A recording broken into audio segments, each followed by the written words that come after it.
Well, good morning, weirdos.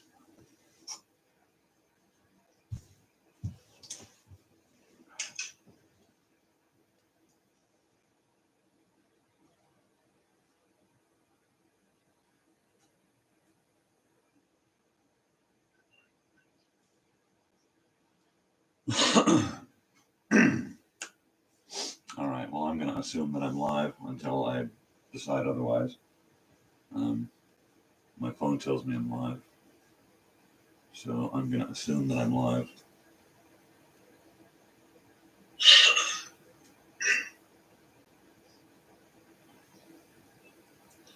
Alrighty then.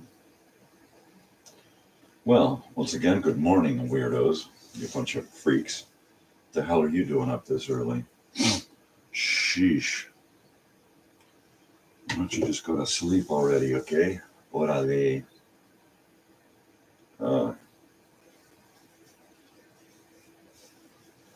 My goodness. Well, let's move this over here. And let's see, table this way or me that way? Let's go me this way. There we go. Well, it is after 5 a.m. on this February 26th. Wow.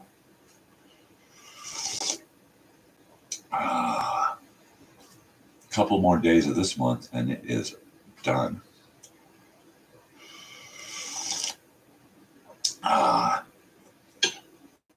This is episode 9 of season 2 of Mornings with Crazy Old Weird Bearded Guy. I am, said he, crazy old weird bearded guy. Yeah, we Thursday we're talking about a movie by the name of A Cipher in the Snow from 1970. I'm gonna say 75. Let's see if we can find out what the deal is with A Cipher in the Snow. So Cipher in the Snow is from what year? 1974. I was a year off. Okay. So there you go.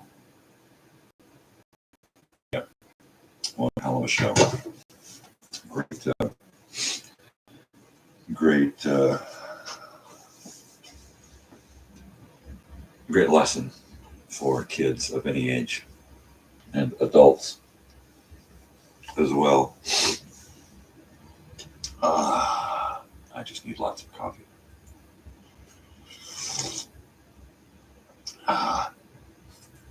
So, yeah, I've been fiddling around with some new music. Like I've said before, I am not a musician, nor am I a singer in any capacity. I have owned a guitar since I was a teenager, at least one guitar. I always have at least one guitar. Right now I've got, 5. But it's not like I keep them around because that someday I imagine that I'm going to go take lessons and go to school and become a classical guitarist or something. No. The days of taking guitar lessons and singing lessons and all that stuff are way in my past. I'm looking at that shit in the rearview mirror. But I do enjoy listening to music, finding a song that I think, hey, I might be able to sing this, and learning it, right? Who else doesn't like to do that kind of stuff?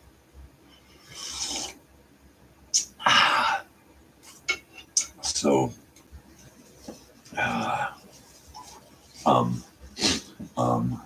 watch myself on video and see how many times I say,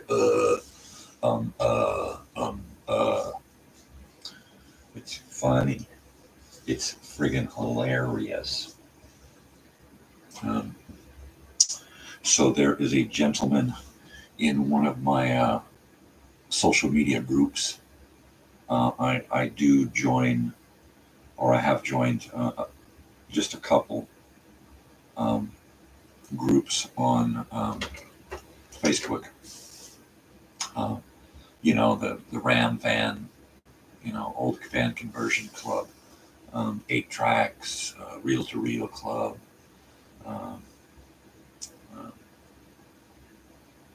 videotape group, and one of them is 8 and 16 and 35 millimeter film group. People who like to get those old projectors and put these little films on them and project them up onto a screen. There's a lot of us old crusty guys out there that like to do this stuff.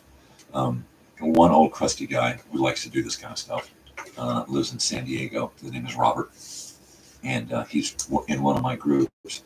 And over January, his film collection was lost due to that hurricane thing that we had come through.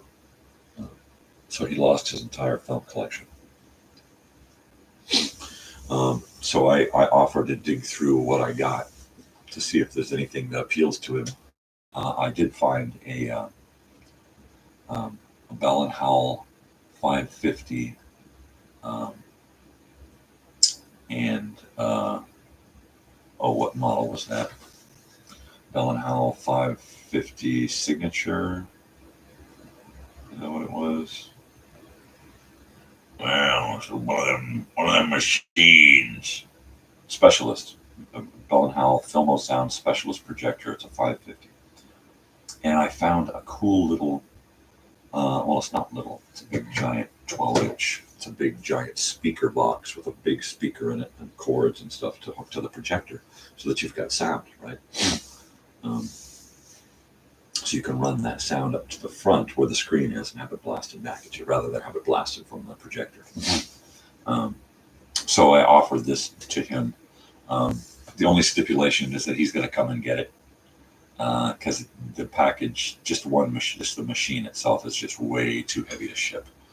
He's in San Diego, so I was kind of hoping, against all hope, that he was going to be able to just drive out here and pick it up. And I did send him a message pertaining to an iKey, E-key or iKey, or however you pronounce it, a projector, for a really good price. So maybe he'll work something out.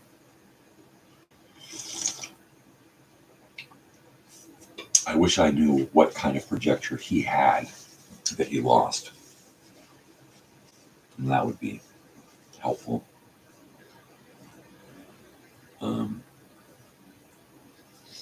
Mustachio.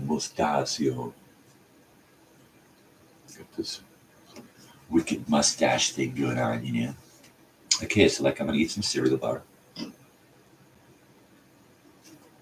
And we'll talk. So,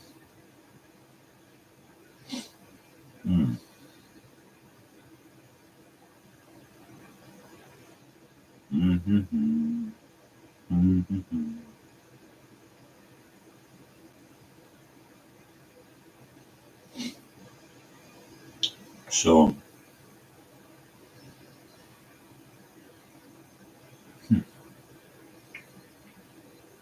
the story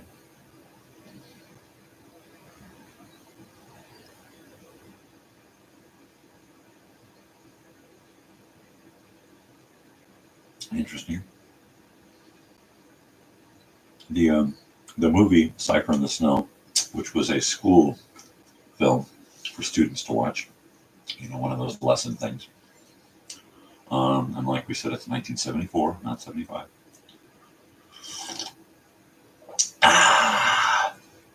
So,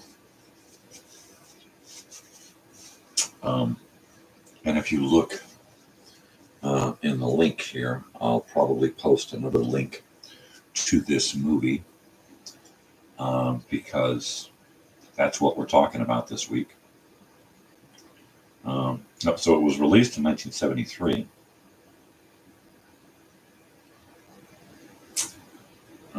But it's listed as 1974. It's 21 minutes. It was produced by Brigham Young University. Their film department produced a lot of school films. Any religion is good to try to indoctrinate the kids in their own way. Brigham Young University was no different. Although they did it from, a lot of times they did it from a non-religious standpoint, where it was just, had nothing to do with religion. It just had to do with people.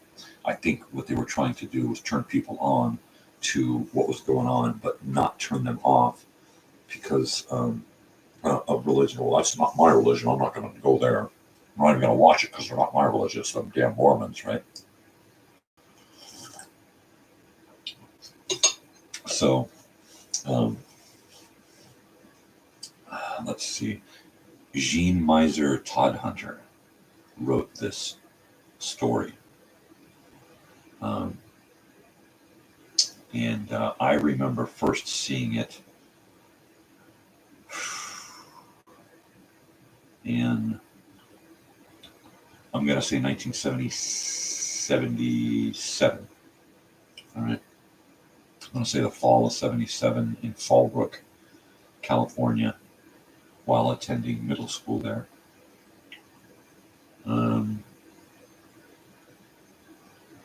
Robert Bridges.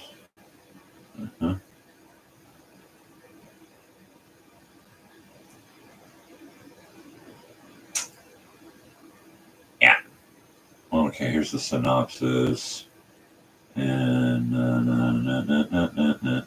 the story is about an ostracized teenager, Cliff Evans, who, following his parents' divorce, has no friends and becomes a completely withdrawn cipher, a zero. Then, on a school bus, he asks to be let off and collapses and dies in the snow near the roadside. His school's math teacher is asked to notify his parents and write the obituary. Though listed as favorite teacher, he recalls that he hardly knew the kid. After getting a delegation to the funeral, it's impossible to find 10 people who knew him well enough to go. The teacher resolves never to let this happen to another child in his charge. It is implied that his death was because no one loved him. And for me, as a 9-year-old kid who felt very similar to Cliff Evans in the film, it really hit home with me when I saw it. At 9 years old, I had no friends in school, not one. I had not made any friends. I had not made any friends in school at all, ever. By this point, I was 9 years old in the 4th grade.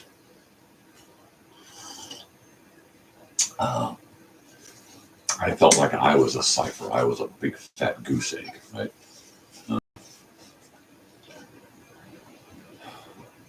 The movie really hit me hard.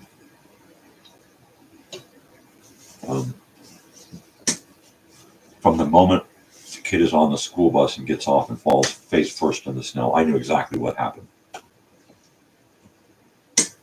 I did. Even at a young age, I knew that this kid wasn't sick. He died of a broken heart. He died because no one gave a shit, you know. And that really hit me really, really, really hard because I thought, as a 9-year-old kid, I could just die like that. If I get sad enough, if I get depressed enough, if the world hates me enough, if no one loves me enough, I'm just going to die one day of a broken heart, right? And I watched this movie in the dark, surrounded by children who were picking their noses, who were doodling in the margins of their books, who were asleep in their folded up arms on the desk, throwing things at each other, passing notes. The few that were watching the film were watching it because it was film day, and this was way better than having to do schoolwork.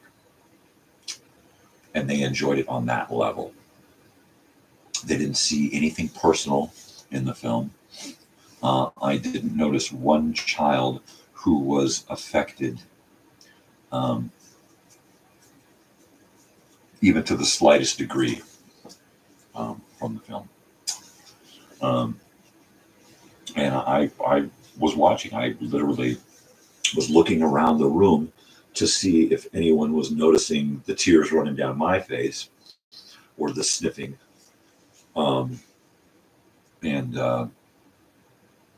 The film reached the end, and the end credits were rolling, and I just picked myself up and left. I got up, got out of the classroom as quick as possible. I did not want the lights to come on and the class see me, my face just red and covered in tears. My desk was probably wet.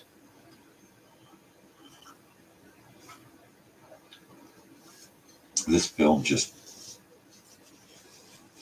stuck a knife right in my heart. And I did. I had to get up and leave the classroom and go to the restroom and compose myself, which meant jumping into a stall and hiding for 5 or 10 minutes in case another student were to come in. Once I had pulled myself together enough, I splashed some water on my face and went back to the classroom with the next lesson already in progress. So I didn't have to answer any questions. The teacher did not like me. He was not a fan of unusual children. And I was unusual to say the least. I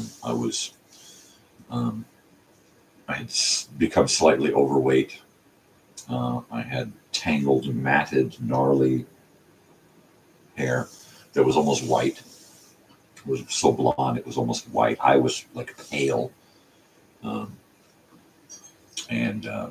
The funny part is that for years, I never realized that I was like a ghost image of everyone else in my family, right? I was like the oddball, the black sheep.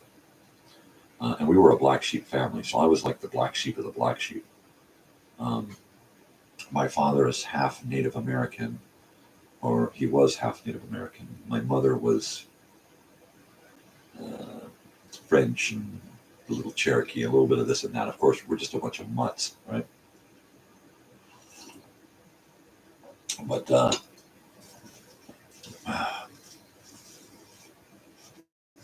everyone else in my family is dark. My mother had dark hair and brown eyes. Everyone else in my family had brown hair and brown eyes. My brother has brown skin, like my father. My sister is darker than me, yet still kind of a whitey. But yeah, I don't look like anyone in my family. You know, I wonder what that means. When you go back and look at the tangled, gnarly, broken, twisted branches of my family tree, with all these grafts on them, you figure it out, you know. And it's taken me decades to come to the realization that I'm not really of this over here. I was just told this is where I was supposed to be, but it ain't really so. And I could always see it. I never knew quite what it was, but I could see it in their eyes. My parents, both my parents, I could see it in their eyes. My mother especially. She hated me with a passion. She rarely had wanted to have anything to do with me.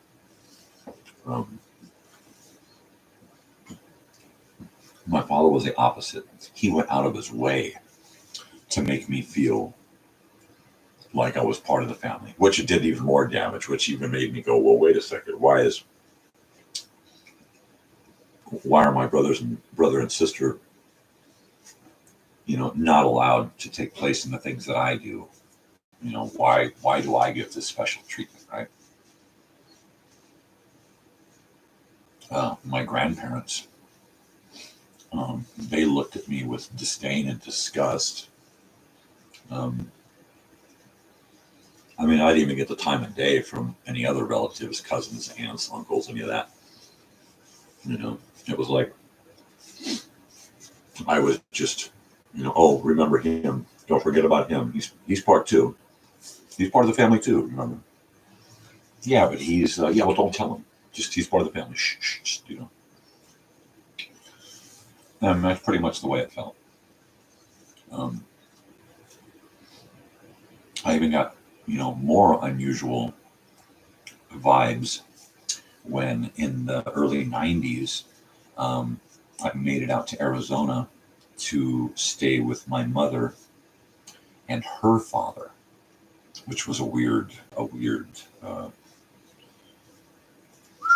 really weird situation to say the least. Yeah,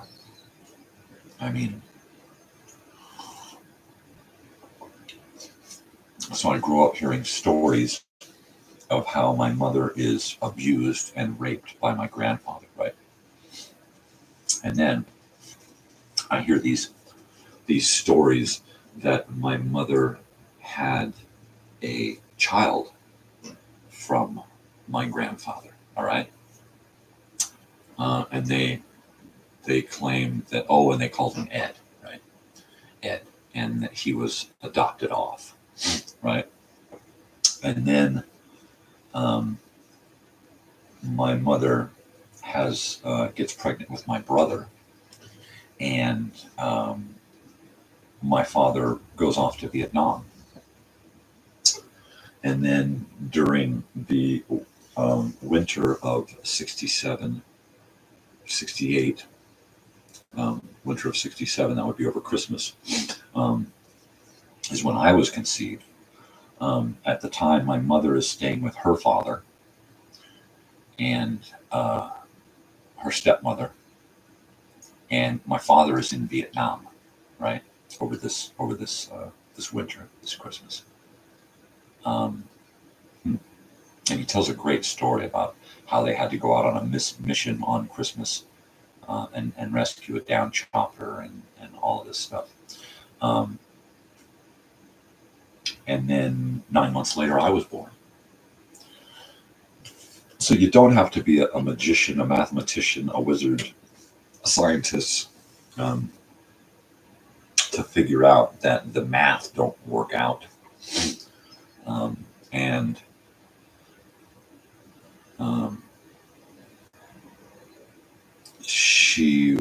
my mother, she was probably raped by my grandfather, her father. And I am probably a product of that unholy union, which is more comforting than one would think for me, because it answers a lot of questions, right? If this is the truth, then it explains so much of who, why, where, when, what, all of that, right? Why have things been so difficult up here, right? Why was I so antisocial my entire life? Why were my emotions scrambled constantly?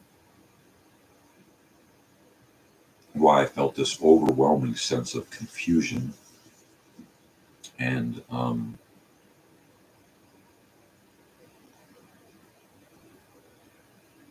there's just so many things that when you look back at the whole picture and line it all up, it makes you think, now I get it. Now I get it. You know, he's like this because of because of how he was created, right? He's not so much a product of his environment than a product of his genetic programming, right? As twisted as that fucking is.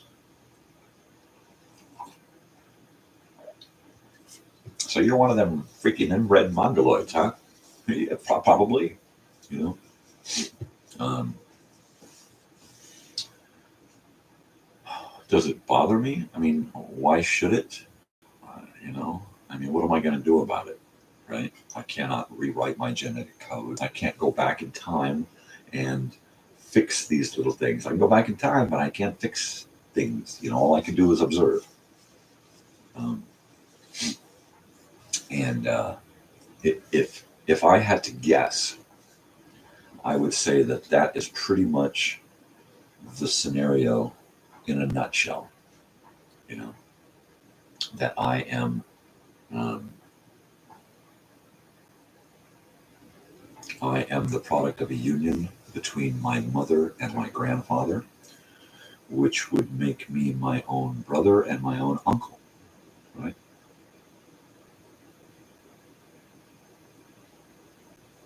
Okay. I mean, I always felt that it was hard enough being me, you know, for whatever purposes I imagined, for whatever reasons, it was hard enough being me. It's not as difficult having a little bit of information, having some data to help lay these bag of snakes out straight, right? I get it. I get it. I understand now why so many of my family and friends want to have nothing to do with me, because they think I'm just some kind of psycho who's going to snap and take them all with me, right? I think I'm a little bit beyond that now. You know, or the fact that so many other people have this information and they're too afraid to let me know that they know what they know, as long as they've known, like my brother or my sister. I'm pretty positive that my brother knows. My sister, I don't think she knows or cares. She's too wrapped up in her own fucking world. My parents knew. Now that I think back and look into my grandfather's eyes, my mother's father, he knew. Of course, he knew. And he tried. I look back now and I see that he tried to get to know me on that kind of level without telling me. They brought us together so that we could learn about each other, right? And I did learn a lot about myself by learning a lot about my grandfather, my mother's father. Yes, we were very, very similar. Very more similar than my father and I. And I always thought that my father and I were very much alike. And then I realized that most of the things that make my father and I alike are environmental. It's how I was raised. It's what I learned. It's how I learned to talk. It's how I learned to use my voice. Was from my father. Everything that I am genetically, or the things that are pre-programmed into me, well, that definitely comes from my grandfather, i.e., possibly my father, right? So, what do I think about it all?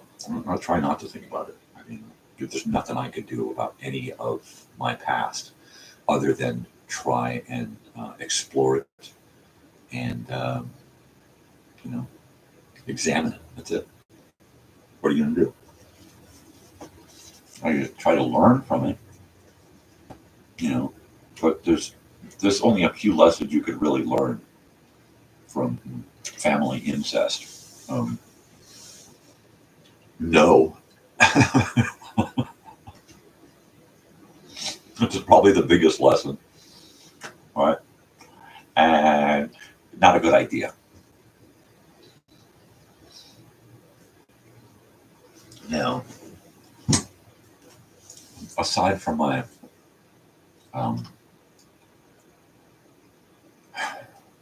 my emotional misprogramming, if that's what you want to call it, I don't know. I think I got the best of what I was going to get out of the deal being made in the image of my maker, right? So my father was not musical at all. He played the violin a little bit when he was a kid. Later in life, he had instruments lying around. I never heard him play one. I never heard anything musical come out of him ever at all, at any point during my life, right? I knew that he could draw and doodle a little bit, my father. He was always drawing and doodling in the margins of his college and university books, right? Was he an artist? I don't think so. I really don't think so. Now, my grandfather, my mother's father, well, he was a scientist. He was an engineer. He was an electrical technician. He played the piano.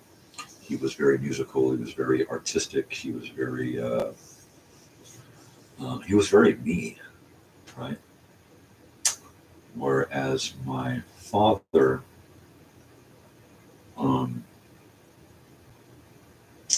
I pretty much feel like everything that I got from him was environmental, because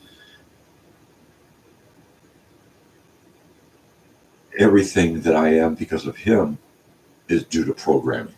Okay, you have to act like this, you got to think like this, you got to talk like that. This is, this is you. And not much of the insides of my genetic makeup feel like they come from him. Right? I think I got double bone from my mother's side of the family, and I got nothing from the other side of the family. So I'm kind of one-sided here, which of course makes me the way I am, right? Yeah, there you go. I'm going to heat up this coffee and then do some hits, because I can do whatever the hell I want. It's my morning show. Okay, upsy doodle, the poodle snoodle.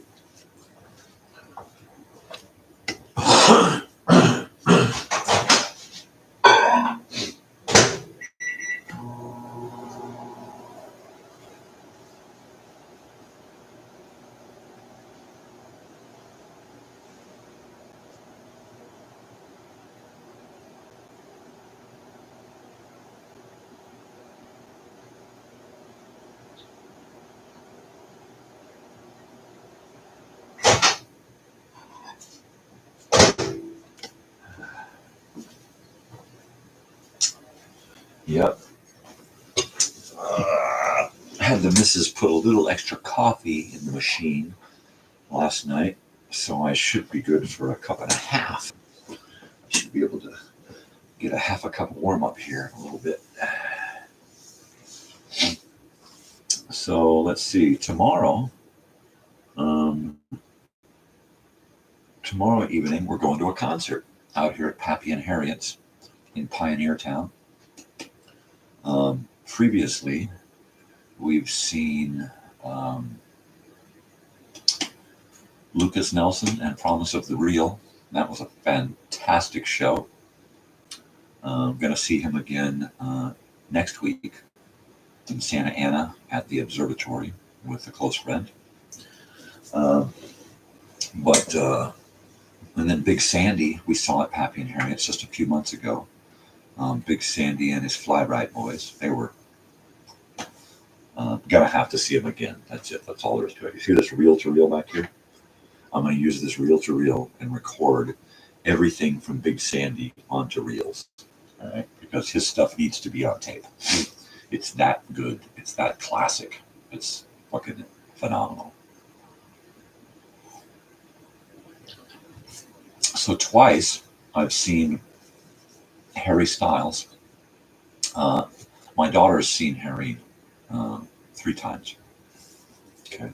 The last time we saw him was a year ago in February on his birthday out here at the Acrisure Arena where the Firebirds play. I think they're called the Firebirds hockey team. It's a great little arena, very intimate. It was great to see him there on his birthday. A lot of fun. And his guitar player, Mitch Rowland, put out a solo album last year. So he's out on tour, and of course he's coming to Pappy and freaking Harriet's, right? Wow. So we're all excited about that. Tomorrow night is the night, and I can't wait. It's my daughter's deal. Just popped up out of the blue last year and was like, guess who's coming to town? And what's really neat is Harris Harper, Ben Harper's daughter, is going to be there. And she was part of his act when he opened up for Harry Styles at the Forum in 2022. And that was an awesome fucking show. Harry Styles' drummer, I can't remember her name. She's like one of my idols. And names escape me in the morning. Sorry, people. She and Mitch Rowland are an item, and I believe she's going to be playing drums at the show. And Pappy and Harriet's is a restaurant. It's a restaurant and old-time saloon. It's got a concert yard out back, a barbecue pit, and benches and a stage and stuff. For the summer and the spring. In the wintertime, they play indoors because they cannot count on the weather to cooperate. Indoors, it is a small venue for a couple of hundred people. The last time we were there, when we saw Lucas Nelson, we were outside. When we saw Big Sandy, we were inside.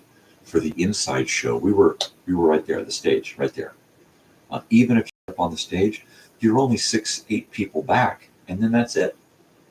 It's it. It's literally a small room, and then the rest of the restaurant and bar, and then this small little room, this small little venue, this little stage, and it is so freaking intimate. It's like you can literally reach out and touch someone. You can shake their friggin' hands. It's just unheard of, all right? So we're still doing Coastal Sun here.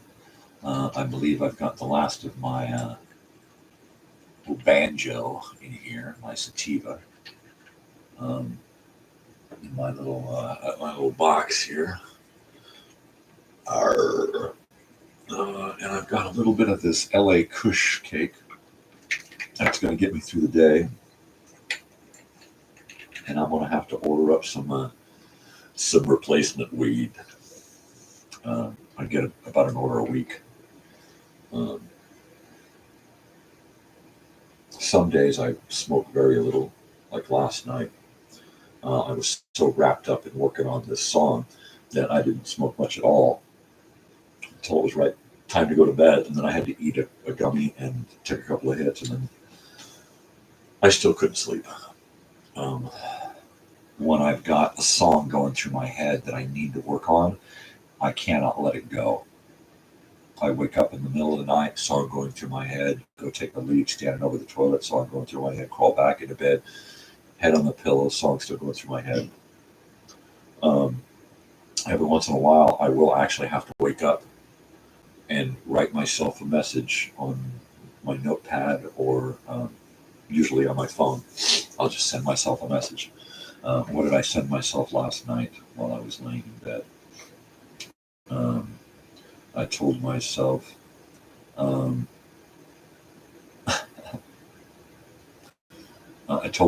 another verse of the theme song that I set up for going to the movies, right? And this theme song hit me while I was working on the theme song for Out Buying Records and stuff. And then I thought, well, if I'm going to do a theme for Out Buying Records and stuff, then I've got to do one for out going to the movies and all the movies and stuff that I watch, because that's a huge part of my life as well. And then I hadn't even put anything down for Out Buying Records and stuff. I had jotted down a few notes, but basically I hadn't even really finished the concept. And this other idea popped into my head, and I had to think about it and then say, okay, don't think about it, because the more you think about it, the more things come to you, and then you're forced to write shit down. And if you don't, you're screwed. So I just put it out of my head and focused on the one song. It's only one verse, one chorus to this Out Buying Records and stuff, right? Pretty basic on lyrics. The next one, going to the movies, I wanted to make it a story. I wanted to make it a really catchy 20 or 30 second theme, but I wanted there to be a whole song to the theme. So that's what I wrote. I wrote an entire theme song so that at the end credits, I could play the whole thing out in its entirety. In the beginning, just play the first little 30-second soundbite of a theme, and then at the end, expand on that. And I hope I don't have to go out and get the drums and bring them back in and set them up again. I'm hoping that I can get things recorded out in the next couple of days with some help, so that I can move on and try to put this show together. I really would like to get a pilot episode of this Sunday morning deal, which is a recorded program. I've got a few shows together, a few segments. I need this last segment, and I need sound music for 3 segments. This latest theme song will help with one of those.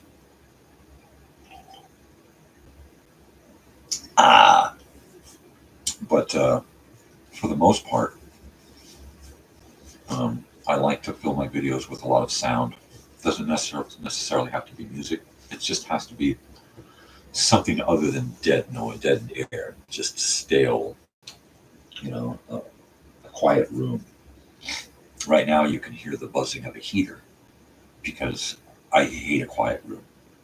Quiet room means I gotta listen to myself, and I don't like to listen to myself that often. Only when I'm creative. Otherwise, yeah, I try not to dwell on what's going on up here. Hell, I don't even look at my eyes, right?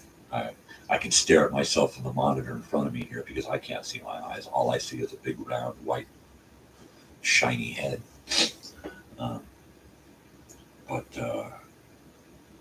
Yeah, I'm not one to spend time looking into my eyes and dwelling on what's behind door number 3, because I know madness, sheer insanity.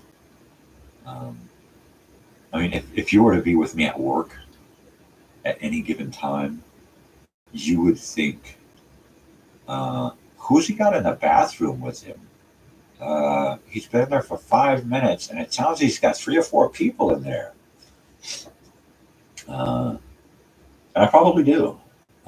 You come in, you think to see a couple of people standing there, and it's just me, Sybil, Mr. Split Personality. I'll have to record myself sometime unknowingly, or have my wife do it,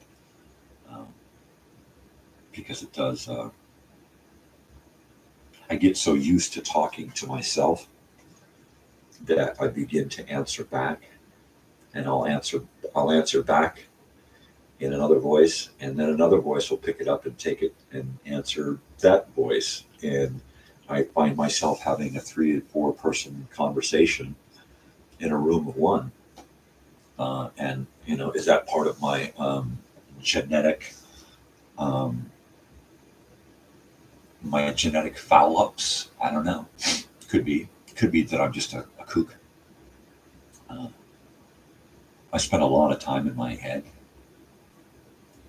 um, which is why I probably why I talk a lot. I spend a lot of time in my head, which is probably why um, I spend a lot of time listening to music, watching TV, having external stimuli. It takes me away, right? Uh, yeah, and growing up, the best friend I had, the best teacher that I had, the best companion, the best babysitter I had was the television. It was a television to be had, and if we could use it and there was reception and I could actually watch something, it didn't matter what I was watching. As long as I was watching TV, I had somebody with me, right? And I wasn't alone. Even in a room filled with family, I felt alone without the TV.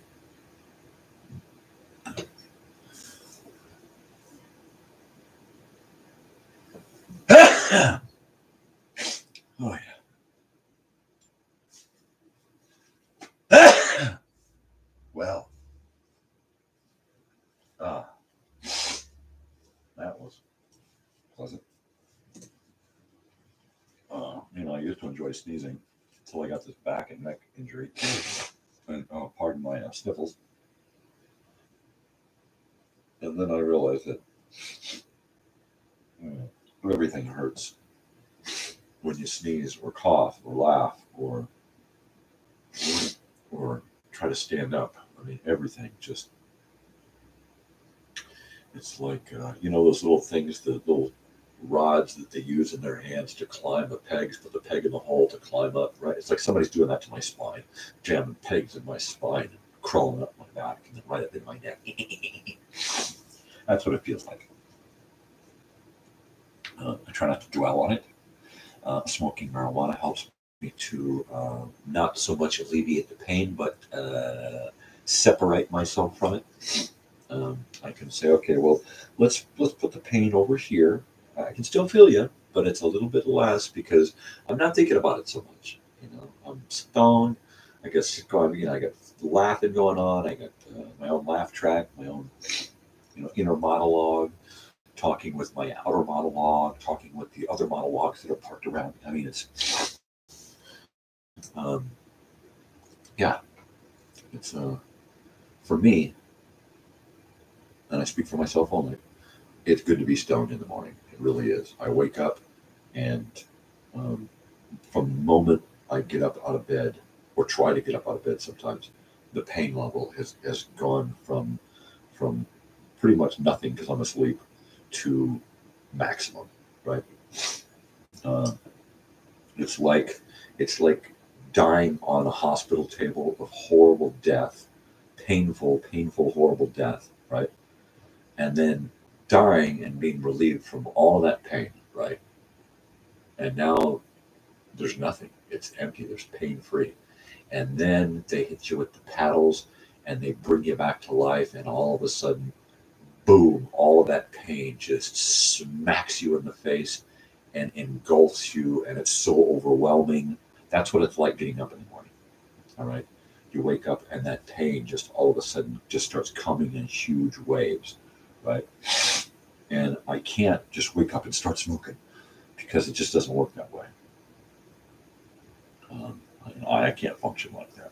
So I have to get up, and I'm up for at least an hour, getting my act together, using the restroom, getting my coffee, and then yeah, I've been up for over an hour now, and I'm just finally starting to deal with some of the pain, and it's not going to kill the pain, not by a long shot, but it's going to make my head not care so much about what my body is feeling, right? It kind of just takes my head off and sets it over here, takes my pain and sets it over here. We've still got a psychic connection. We still, the both of us are there because we can feel it. But I don't have to dwell on it. I don't have to dwell on my pain.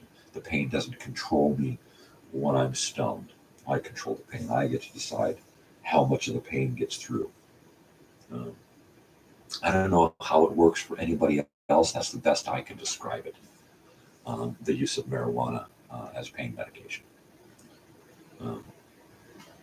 Some days I find myself unable to smoke a lot just because my head's not there. It's like, you know what, I don't want to be in that place right now. I want to be awake and alive and mobile. And it's not a conscious choice. I find myself halfway through the day going, oh man, I should have smoked more weed today. You know, oh, I can really feel it. You know, or the next day. You know? Yesterday, I smoked a lot in the morning. Well, actually, not a lot, not as much as I would normally do. And then later throughout the day, I smoked less and less. By the evening time, I had gone several hours without smoking anything, trying to work on this song. And oh, my body felt it. The closer I got to bedtime and the further away I got from having smoked marijuana, the more the pain engulfed me. And so that by the time I went to sleep, me and the pain were bosom buddies again, and I hate that. So I had to get, you know, take 3 or 4 hits after that gummy, just to get to where I could lay back, relax, and close my eyes. And it worked. I went right to sleep for about 30 minutes, and then woke up and had hell trying to get back to sleep. What are you gonna do, right? Oh my goodness. I can't believe that it's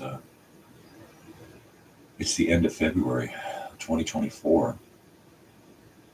Every time I look back and try to compare this, where we're at now, with the past, I always go back to 1980. Because 1980 is where and when I made the connection, made that conscious connection with time. Before 1980, I was living in the 70s.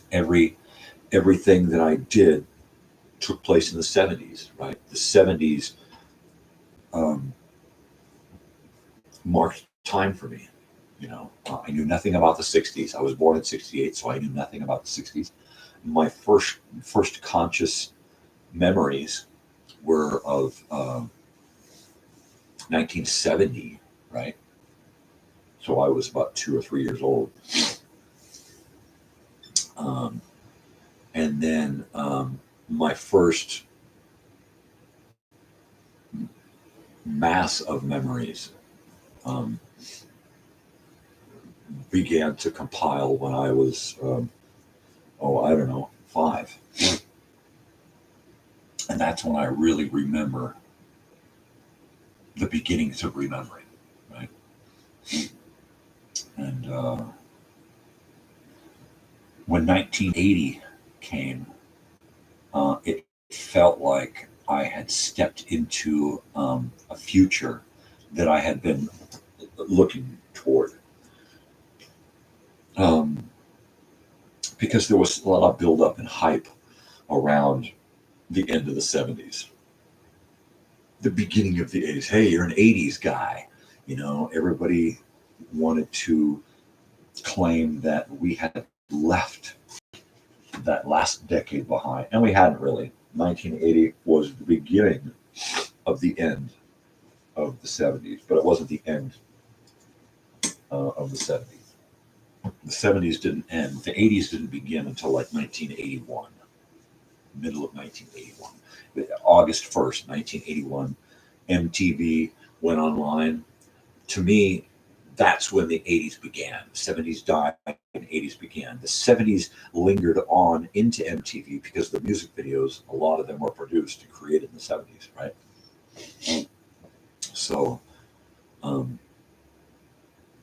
my first experience with time and stepping into a future was 1980.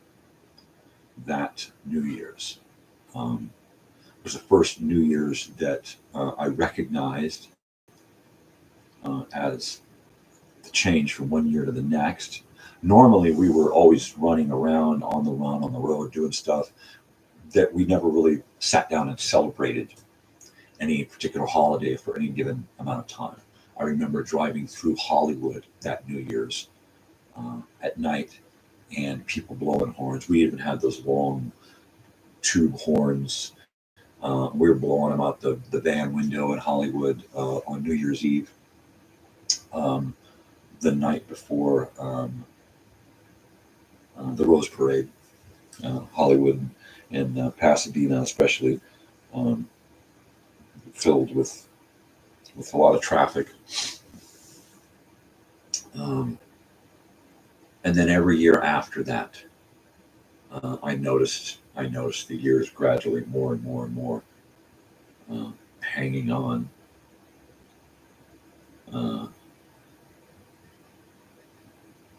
Time.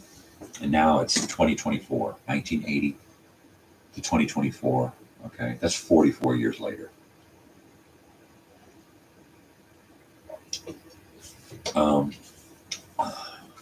Time has been a constant companion and I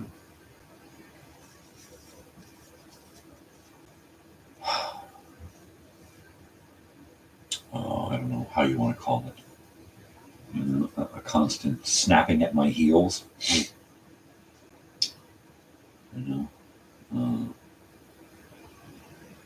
Time. Ain't much of it left.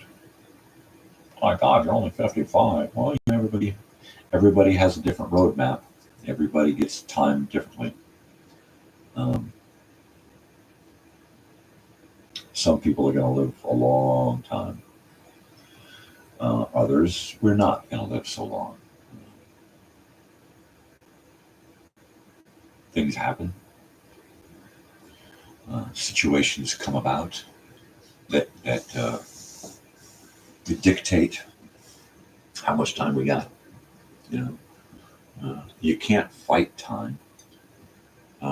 You can use time. You can sculpt your life to fit time, but you can't change time.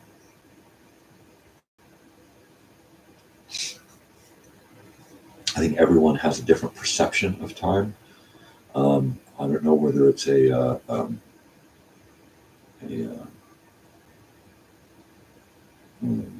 what do you call it?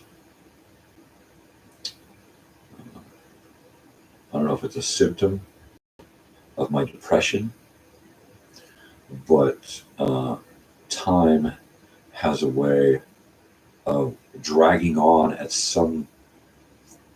sometimes where it seems like I'm never going to get from point A to point B.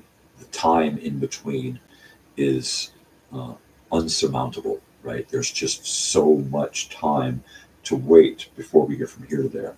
And then there are other times, other cases, other instances when I will close my eyes and open my eyes and a year will have gone by. And that's just the way it feels. Like, what did I do? What happened? Why did I allow myself to fall into this hole? You knew very well that nobody was going to help pull you out of that hole. Why did you fall into it? Well, I didn't mean to fall into it. Yeah, right. And that has happened so many times throughout my life that I have lost decades to depression. I mean, literally chunks, years at a time, where I just fall into a pit. And no matter what I do, I cannot get out. I cannot see the exit. I cannot see the light at the end of the tunnel. You know? And I never want it to be like that. Certainly not. You get to where you're so wrapped up in feeling like garbage all the time, you just start to relish in it. You just start to live it. I mean, now this is where I am. I might as well just be ultra sad, ultra depressed, ultra miserable.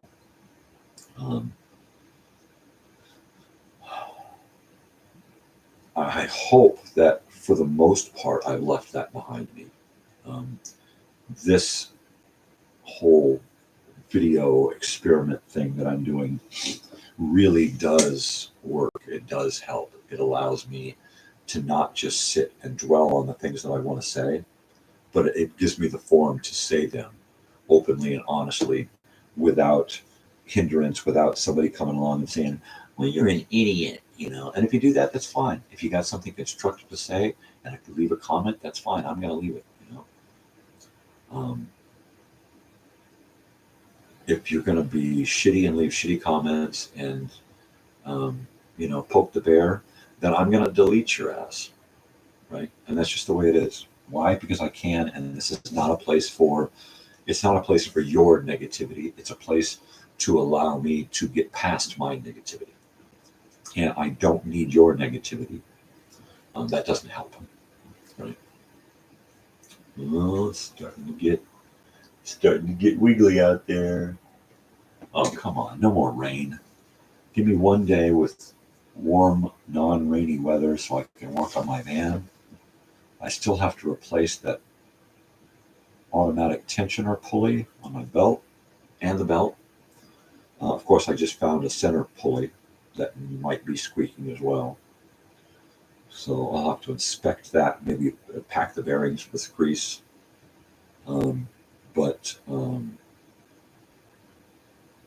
Yeah, I really need to get out there and work on this thing. So today's the day, if the weather will cooperate. And if I can stay awake. I only got about 4 hours sleep last night, max. So I'm not exactly firing on all cylinders this morning.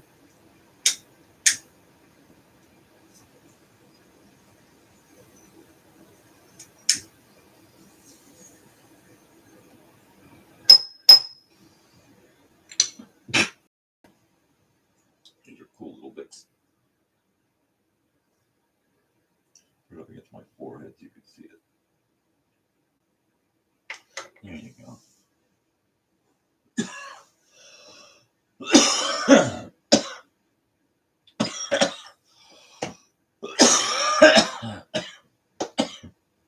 Good morning.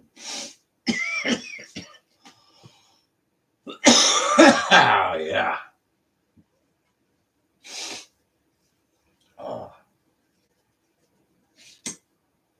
Well.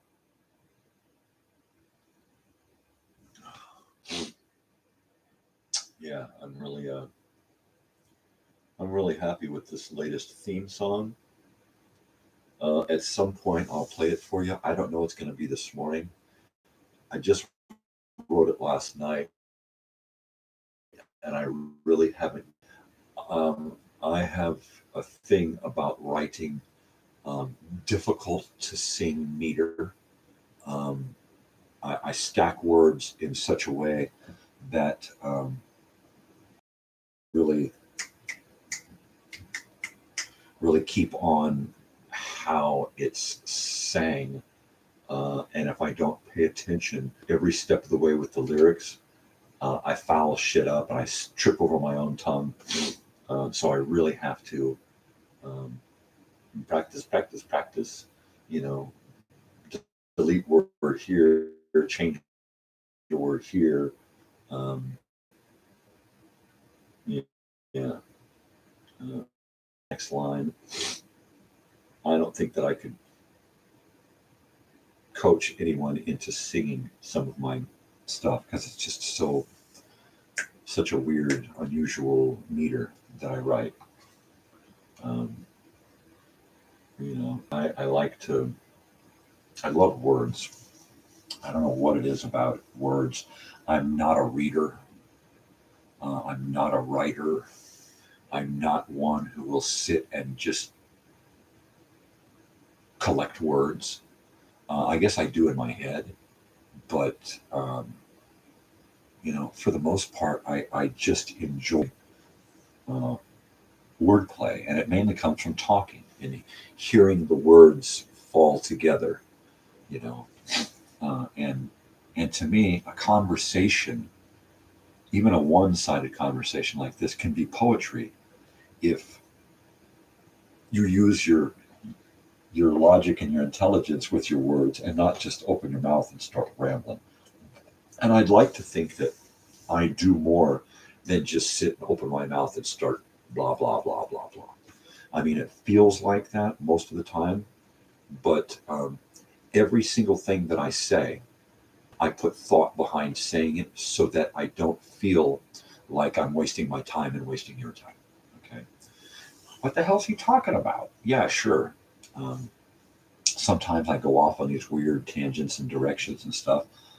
But I try to make my time here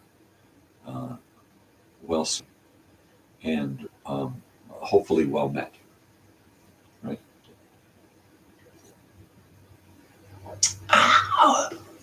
Mm-hmm. I'm going to have to get some more hot coffee rolling here. So if you all will hold on to your seats, I am going to go put some more coffee together in my cup.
Yeah, I was discussing my earliest memories, and most of my memories, early memories, were compiled in the Sierra Madre Canyon um, from about 1972 to when we left in about 1974-ish.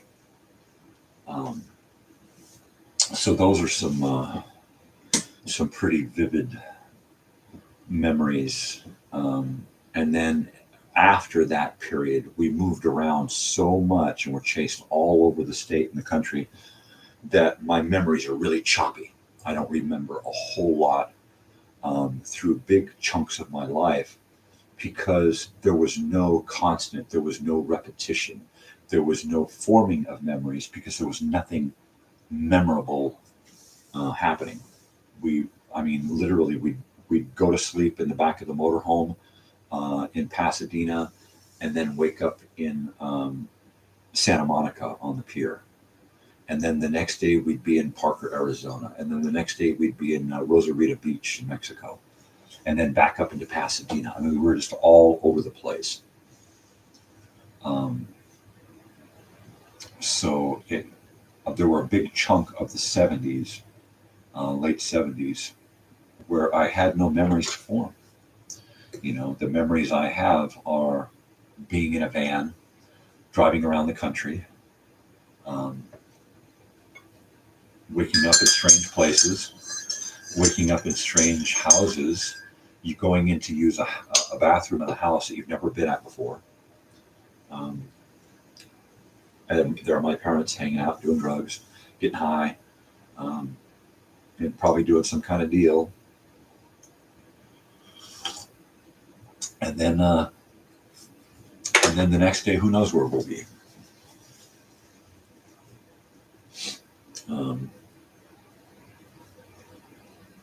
Yeah, there were a lot of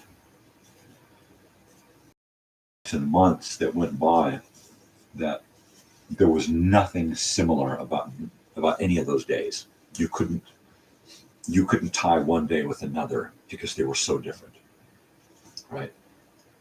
There was no making any kind of mental connection with anything because it happened so quick. You know, there's an entire year, right, in '74, where I have no recollection of school.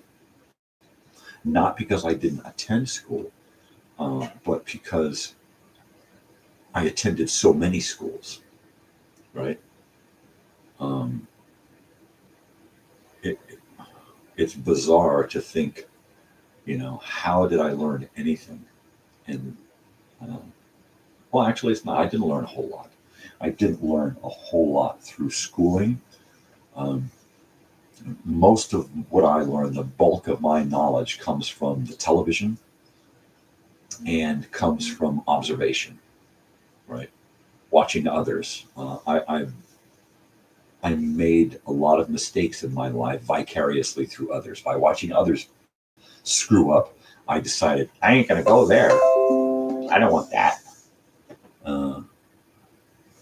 Somebody just chimed in. Was that Kamala Scott? Yeah. Hi, Kamala. La Serena.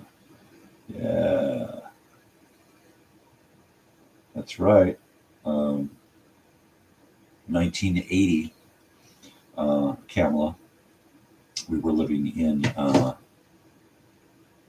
Temecula for, years, almost a decade. It seemed like we were homeless, bopping around, living in tents in the backs of cars and vans and motorhomes, people's yards, living rooms.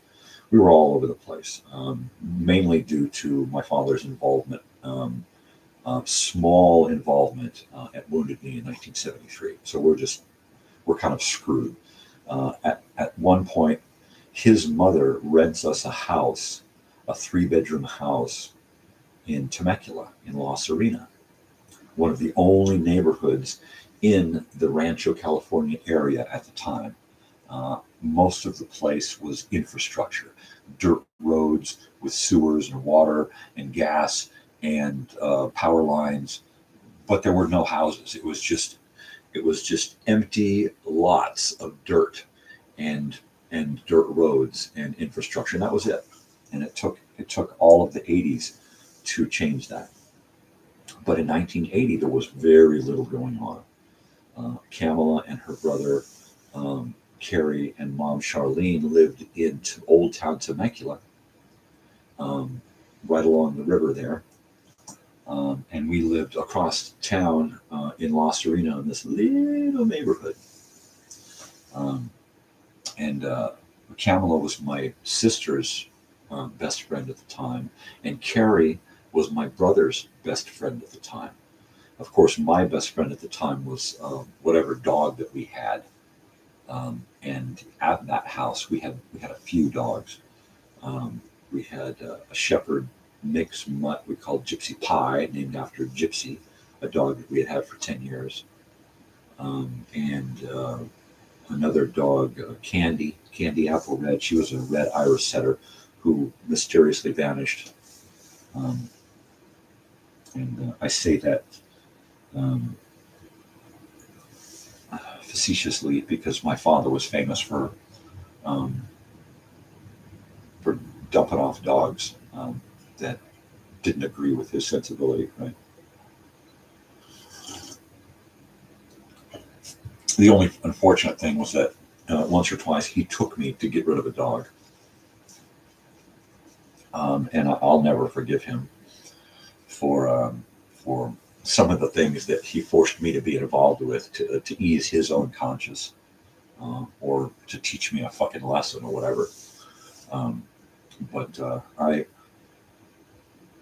I disliked being his hangout buddy, for the most part, because I didn't like having that I couldn't tell my brother and sister or mother, and I was responsible for a whole lot of his baggage. I didn't like that. I would have preferred he take Robert and go do these things, my older brother, because he's the person that should have been involved with all of these things, right? Not me. Yet I'm the one who now has to burden my emotions and memory with all of this crap, and I don't want it. It shouldn't have been me. It should have been somebody else. Like I said, it was me to make himself feel better, right? He was obligated to make me feel more like family because I wasn't. But yeah, Temecula, 1980. That was a big turning point for me. At that point, I was in the fifth grade, I believe, having had to repeat the fourth grade. I was in the fourth grade in Fallbrook, but was such a terror that I was not allowed to graduate, and I had to repeat the fourth grade in Temecula, and I was a terror there, and I was almost forced to repeat it again. But by, I don't know, 1980, I think I was probably in the fifth grade by then. Or sixth, maybe I was in sixth grade by 1980. Yeah, because by 1981, the following school year, 1980-81 school year, I was in Murietta for most of that school year, and then in late spring of 81, we moved to Lake Elsinore, and I switched to Lake Elsinore Junior High, which is where, with 2 months left in the school year, after a couple of weeks, I just decided to stop going and ditched the remaining 6 weeks of seventh grade. And that was pretty heavy. But yeah, the Temecula, having a house, an actual home, bedrooms and bathrooms and that kind of stuff, it was different. It was weird.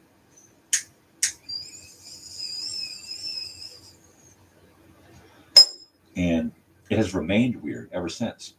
I can't go into a track home without feeling weird, like without feeling like this is not me. Okay, this is not me at all.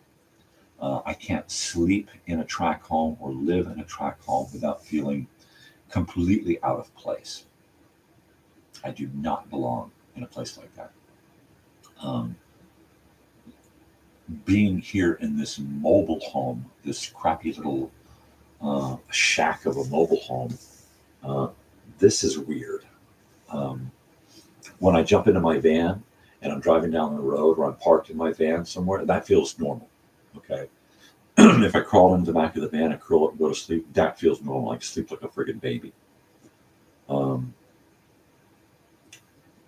when I go camping and I'm in a tent, I can sleep for 8 hours straight. Right, insomnia boy here, but it's possible. So there's got to be something going on there that says,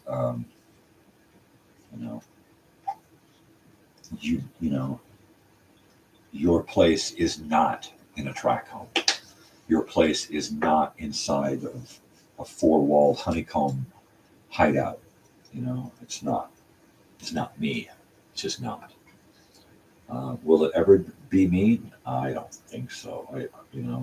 I'm literally in track homes daily, cleaning them, and on occasion we will stay in one for an overnight. Or in fact, we've got a week next weekend coming up, we're staying in one. Well, my daughter is, and a friend of hers from Arizona coming out for some shows, right? So even when we go and stay in one that we're really familiar with, and it's only a couple of blocks away from home, I still am uncomfortable. I can't sleep. It feels fake. It feels I don't know, like I don't belong. That's it. And that's from decades of running around the country. Before it was being chased around the country, and then it became my own psyche chasing myself around the state and the country, moving around, not being able to settle in one spot, not wanting to stay in one job, not wanting to stay with one person, just really, really lost. And kind of did that for decades, from the 80s through the 90s. Just, what the fuck is going on? What's the point? Why? And then I met my wife, and everything began to have a center. Everything began to have purpose. Everything that I did in life began to have meaning to it, right? And then that was thrown into turmoil when we lost our first baby.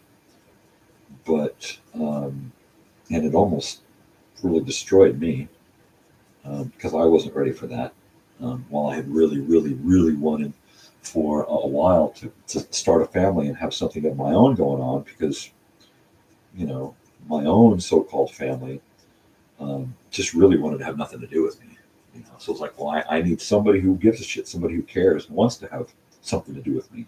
And I think like the only way we can really do that is by creation. This is the woman that I want to create a family with, and here, this is it. And until that happened, I really had no center. I had no purpose. I had no meaning. My own life was just kind of a flubbery, just kind of winging it, trying to stay alive. And yeah, once we had our daughter,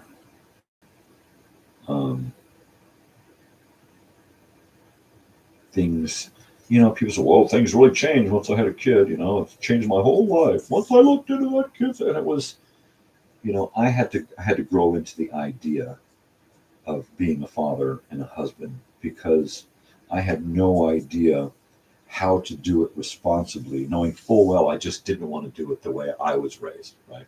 So I got to come up with some kind of way to do this that isn't going to screw up my kid the way that I was screwed up, right? And with that, I pretty much turned the reins of raising our daughter over to my wife, because first and foremost, because of the reasons that I fell in love with her, and I wanted those reasons to be transposed onto my daughter. I didn't want my daughter to be a copy of me at an early age, because I knew that was no fun. It was no fun to be me at that age. So why should I want her to be like me, right? So it's like, you be like your mother, all right? I'm going to influence you as little as possible, because I want you to be like your mother, all right? And I did. I really held back and pulled back and tried not to influence her as myself. And that put a lot of distance between us during her formative years. And I had no choice. I had no choice. I did not want to burden my daughter with winding up like me, right? And she went through probably the first 10 to 15 years of her life learning most of her lessons from her mother, all right? the things that she learned from me were don't do what Papa does. All right. The things that Papa does are bad, and they get Papa into trouble. So don't smoke, don't drink, don't do these things that Papa does. And the last 10 years or so, I've begun to become a stronger influence in my daughter's life, knowing that she has a better understanding of right and wrong and good and bad. And I can throw these things at her, and she's going to learn the right lessons because she's been guided to understand to learn a lesson properly and not improperly and not screw yourself up, right? So now she can be like me in some ways. Now she can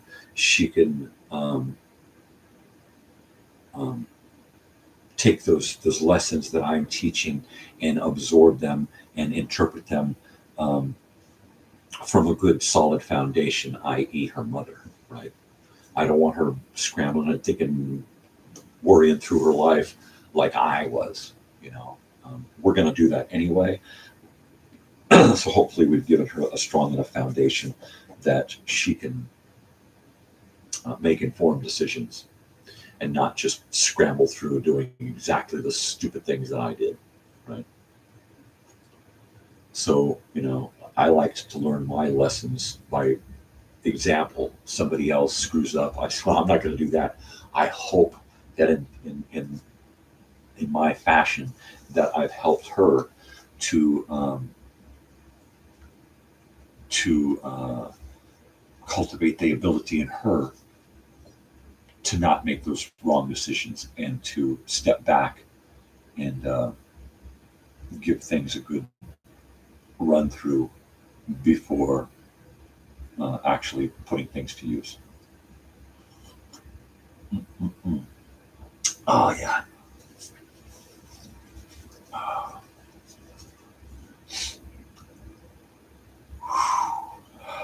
Coffee. Well, the sun's coming up out there. It is still a little bit cloudy. So I'm probably not going to go right out there and go to work. I do want it to warm up a little bit. I got arthritis and cold bones, and wrenching on something that is cold with cold tools in the cold. I'll have to wait until this afternoon. But I really need to get out there and change that pulley. It's really starting to squeal. And it really brings attention to me. What the hell is that? Oh, it's that squeaky old guy again. I wish he'd fix that. Oh, yeah, I'm going to fix it. Yeah, well, what are you going to do, huh? You come fix it for me. What the hell?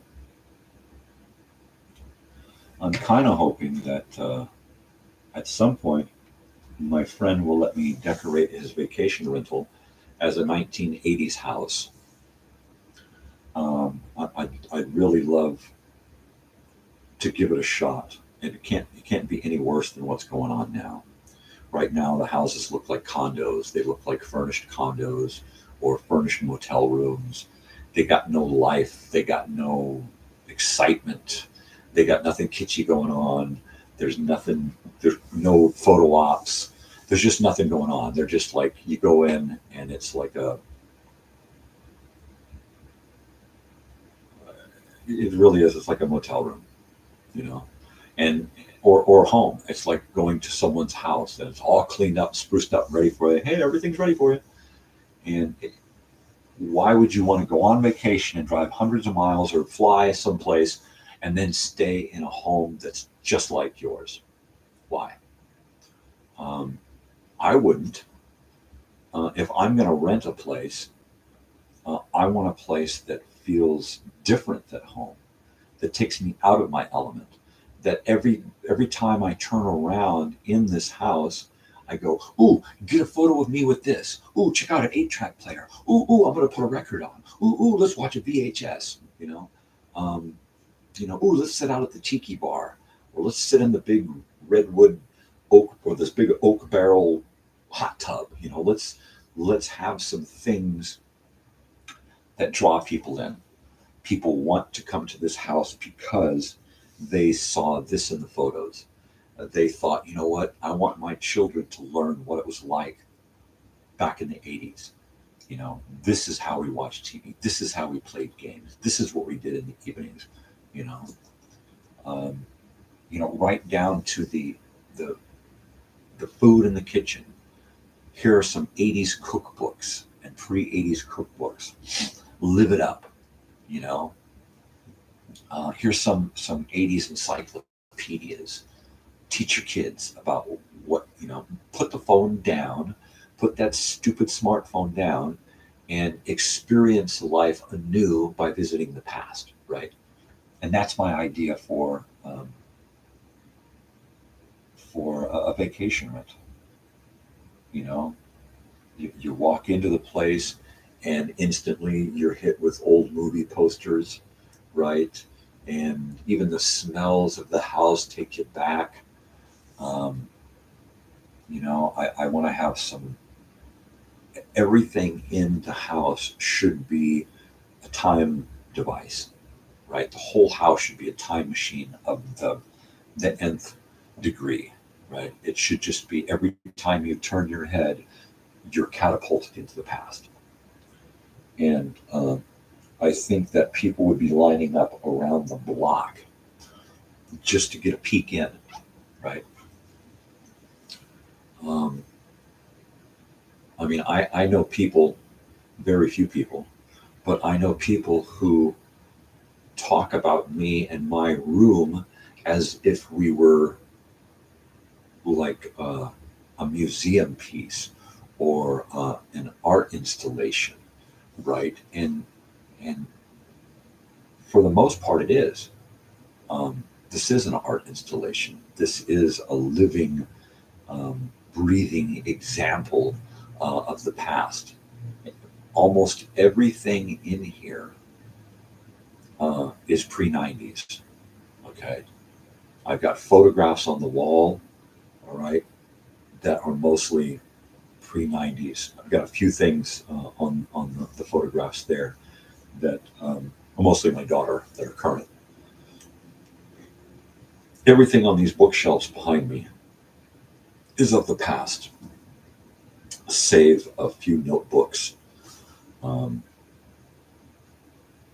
Yeah, everything in this room. I would say that there's probably 2% of the stuff in this room, a couple of musical instruments, this purple fan, the heater, you know, these headphones. There's literally just a few, this music stand, a few hints and bits and baubles in this room that are not artifacts of the past. All right, my stereo. A couple of components of my stereo are new. But pretty much everything in here, you know, harkens to the 1980s. Let's go there, man. Let's fucking go. I mean, every day of my life in the present is all about living in the past, constantly. And it's not like my past was so bitchin' that I don't want to leave it. You know, there were times, you know, when I was a teenage rock star, you know, do I think or feel like I need to go back and relive that? No. No. I want to go back to the past and relive it as a voyeur. That's it.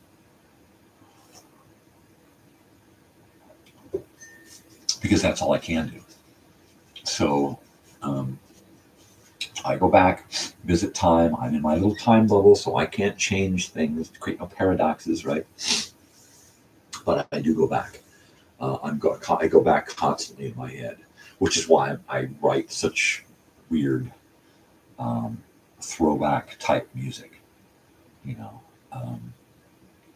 I never learned how to play the guitar, and from the 80s, I set my guitar down in the 90s and didn't pick it up again until a few years ago, right? So everything that I do with my guitar and my voice is straight out of the 80s. because I put down music in the mid-90s and just walked away from it. I didn't listen to the radio, didn't watch it on TV, didn't have a stereo. The car radio was always off. So I'm not influenced by much of what happened over the last 30 years, right? So, I guess that's why it's easy for me to just, jump into the past and start swimming with both hands and feet and just kicking upstream, upstream into the past. Oh, yeah. The good old days. Man, my neck hurts. But as my shirt says, I don't give a rat's ass. I don't. I really don't.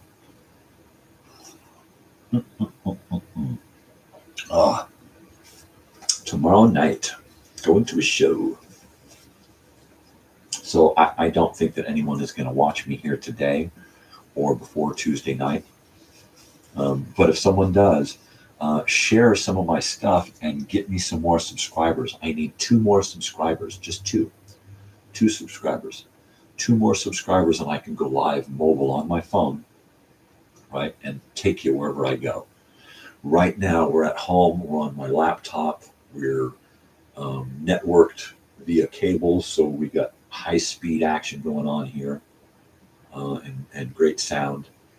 But I can't go anywhere. This is it. This is where I'm at. This is my set. This is my studio. This is my stage.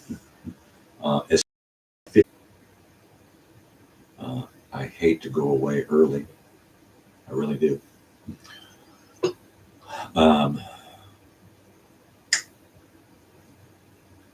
But sometimes shit happens.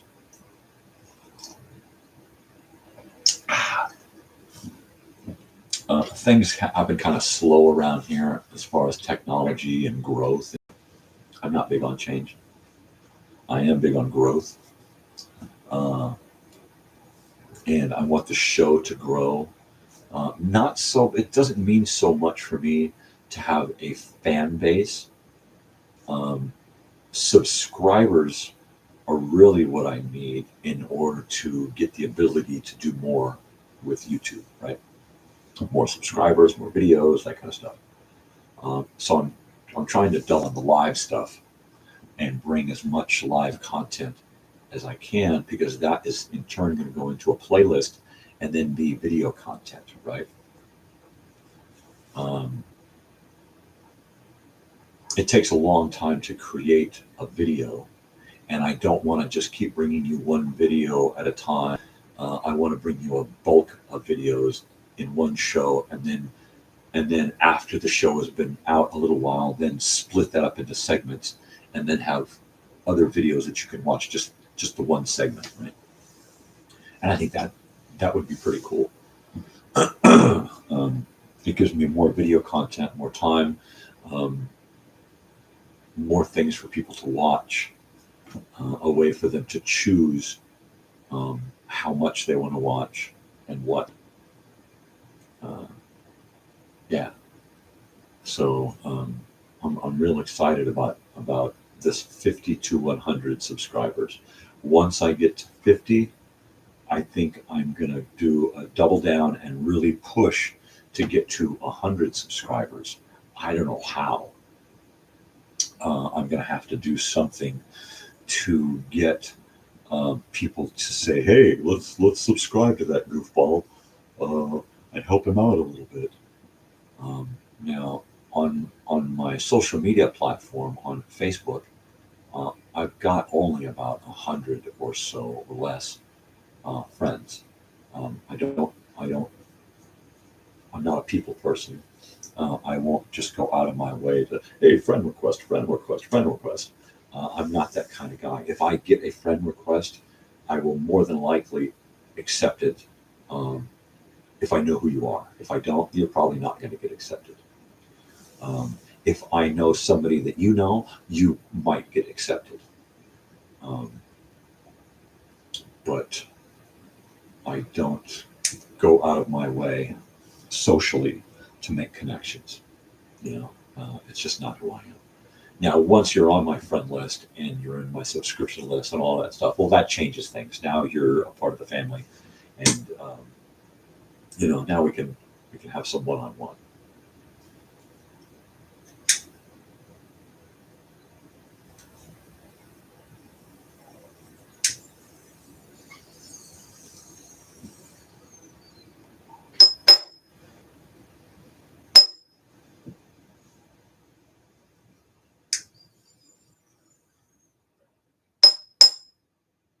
Well, did I make enough noise there?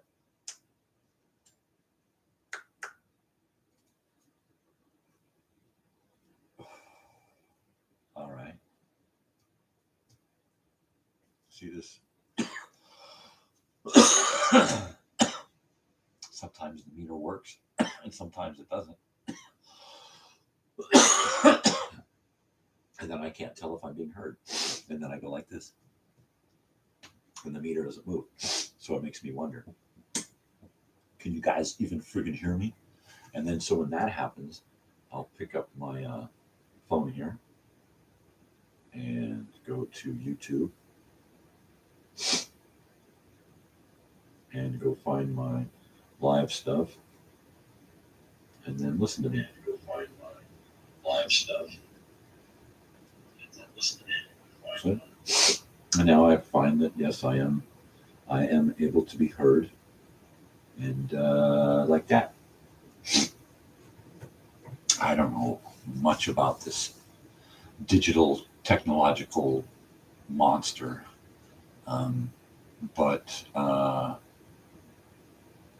do know what I see with my own eyes, right, and what I hear, and this all tells me that I'm good to go. So we're getting close to the top of the second hour here, or the end of the second hour. And it is February 26, 2024. It is a Monday. This is episode 9. And we were talking about this morning first memories, not knowing if your family is really the family that you were told your family is. We're talking about the school days and those pesky first memories. We were also talking about school films that we saw in school, movie day. And the one that touched me the most was Cypher in the Snow. Let me go ahead and post another link to Cypher in the Snow in my comments here, because it really, really is an important film in my life, and it really did shape the way I saw the world and the way I saw myself and the way I felt about life and death. So yeah, it really was really heavy. Let's see, let's put this in here right. We'll go Cypher in the Snow. And then after that, I'm going to put the link. And there's the link. And there you go, Cypher in the Snow. And there's the link to Cypher in the Snow. If you get a chance, please watch this. And if you do watch any videos on YouTube from just us average folks who are just doing this as a hobby, please like and subscribe and share and post and all of that crap, because it really, really does help so much in our ability to do so much more. Okay. So, give us all a hand. If you watch any videos that I share in the comments, I like the videos, and at the very least, I will subscribe to the videos. The person who posts the video, the channel, I will subscribe to that channel, because if it's important enough for me to share, then they deserve the recognition and gratification, and I can show gratification and thanks by just hitting that subscribe button, right, or liking the video, and all these little things add up in our statistics, in our analytics, and they help us to really to do more, to have more fun. When I first got the idea of doing this YouTube thing, it was about 11 years ago. And I was going to this junior college up the road here that my daughter now attends. And I thought, and I was doing art, and I had some cameras, and I wanted to get into doing some video projects. I had started going to college to rehabilitate myself after a back and neck injury. And I was not going to get surgery. It wasn't in the cards. So I thought, okay, well, I gotta get back out in the world and rehabilitate and get to where I can go back to work. So I thought, okay, well, I'll go to college, right? I can get up every day, go do something, get my head back in gear, drag a book bag around every day, and start building up my body again, right? And it worked for 2.5 years. I went to school, and I did nothing but work on me, right?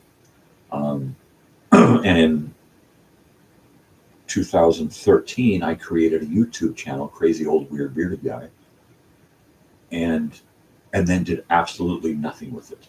Went back into work, started doing handyman work and creating my own client base, and then tried to get myself back into it, and then got into an automobile accident and lost that vehicle, lost the ability to do the job that I was doing before. And so my whole life changed directions again. And then I got into cleaning vacation rentals, which freed up my mind and body a lot, really. And then it was after my father passed away that I became curator of a lot of our family artifacts, and had to get back into the past technology in order to be able to experience these things again, right? I needed VCR, I needed a reel-to-reel, turntable, cassette player, a U-matic 3/4 inch videotape player. So I needed to get these things in order to be able to experience these artifacts again. And that kind of started me on the road to where I am now. Pardon my sniffles. It's taken me a few years to get here from when I started to put this idea back together again. Well, if I'm going to do a YouTube channel, what am I going to do on the YouTube channel? And I went through so many different configurations of things that I could do on YouTube. And while I really enjoy creating videos and documentary style segments, it's too slow going, and the antidote this gives me keeps me out of that hole. Pardon me. This helps me to remain my head above water, and keep away from that dark sea of depression, right? And from day to day, I can remain focused on certain projects. Now, some days, this is all I do. I do this, and then I try to get out of my head so that I can come back at something fresh. So I may, like a week, I might do this show 4 days, and then a couple of days I'm not doing anything at all, watching old television, old TV shows, listening to old music, that kind of stuff. And then there are a couple of days during that 7-day period where all I do is sit and play the guitar and beat things around in my head until I can get them to squeeze out right through that funnel. You know, once I get things right and it starts to go in the right direction, then I cannot leave it alone. I cannot let things go until I just get it. Sometimes I hit a wall where it's like I can't think of anything. I can't think my way out of this. And then, pardon me. And then I'll have to just set it aside, not think about it for a while. There's a song that I'm working on called Living in Yesterday. And I had to set that song aside because mechanically and musically, I could not get the lyrics and the music to come together and make it a fun experience. So what I'll do is I'll set something aside and I'll grab onto a few covers and I'll play around with those, and they will kind of guide me to the next song that I want to work on. And then I can step back and say, you know what? I've learned enough now that I can go back and try to work on this again. And right now I'm in the throes of this Let's Go to the Movie song, this theme song. And it's so much fun sitting here and having a phrase or a word hit you so intensely, right? You feel it on like a visceral level. You feel it in your gut. My God, I've got something. And you just sit here and scribble and scribble and scribble and hum and scribble and phrase and rephrase. You're trying to rephrase the, your meter, and it's just, I'll wake up in the middle of the night like I did early this morning and have to blind myself with my phone so I could jot down a little message to myself. Don't forget this, and then I giggle myself to sleep because I think, wow, how neat is that going to fit in? And sometimes it doesn't. Sometimes I just have to set it aside and go, But a lot of times I'll shoot these things out of my head, and they won't just stick to the wall. They'll stick to the wall like a mosaic, and all of a sudden you've got spots on the wall that create a picture, and it's not a Rorschach. I mean, this is an actual painting. I mean, it's a freaking fresco. I just puked a fresco onto the wall, and that's how it feels. Did I do that? Did I write that? Did I sing that? Can I sing like that? I didn't know I could sing like that. Like I hit myself like that all the time. Last night I was singing this song out, and I was doing stuff with my voice that I've never done before, right? And I never thought I could do. Lately, I've been hitting some ultra lows and some ultra highs with my voice, right? And I'm experiencing this stuff in a new way because I've always been, this is where I sing. Hey, this is me singing, I'm a singing guy. And then when I get really loud, I'm still singing low because and I would never really just let it out, just belt out, how I feel in the moment that I was feeling it, right? I was always holding something back. And so now I hold it back at the right times and I just let it out when I need to, and I'm getting more comfortable just letting it out, right? And this song is showing me that I can let it out. I'm going to have to, in the next couple of days, really work on the sound for these 3 segments that I'm working on. Two of the segments are edited and they just need sound.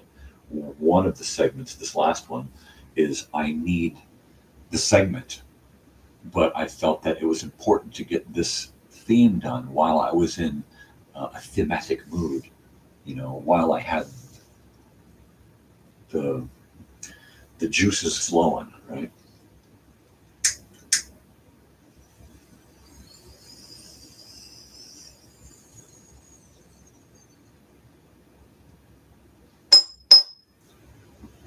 Yeah.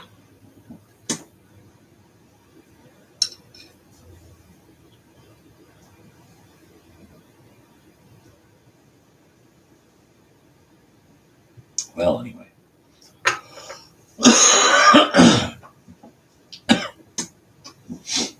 Back in the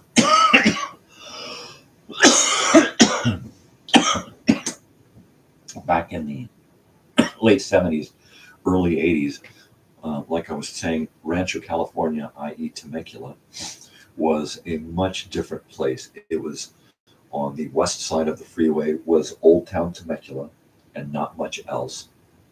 And then, and it was not much else from Old Town Temecula all the way up along the foothills, all the way up through Lake Elsinore and into Corona. That whole west side of the 15 freeway, all the way up into Corona from Temecula, was pretty Old West. It was, all the buildings were old school. They were all along the rail line that used to go from Corona, Riverside, all the way down to Temecula for the old cattle barons of Vale Ranch. And then all along the rail, especially in Lake Elsinore, there were factories and warehouses that used to deal with produce. The Lake Elsinore area was one of the major producers of fruits and nuts and preserves in Southern California. So there was a rail that went all the way up through the Temecula Lake Elsinore Valley, all the way up into Corona. And you used to be able to follow these tracks. Everything is so rearranged now because of all of the track homes. And everything has been so redeveloped that there are very few places in Southern California where you can see where the old rail passed through. But on the east side of the 15 freeway in Temecula was where all of the development was. And while the first brand new Stater Brothers in Temecula popped up on the west side of the 15 freeway, everything on the east side of the 15 freeway started to develop very, very quickly. Like I said, there was a lot of infrastructure out there, so neighborhoods were just popping up all over town, literally. And in the 90s, after about 15 years of this growth, there was so much commerce and there were so many businesses, and the Rancho California side of Temecula had such a profound change in its appearance that it was hardly recognizable. Right, there were new shopping centers and malls and stuff. In fact, there was this one mall right at the corner of Rancho California Road and Yanez Road, Y-N-E-Z, Yanez, and Rancho California, and there was big Embassy Suites.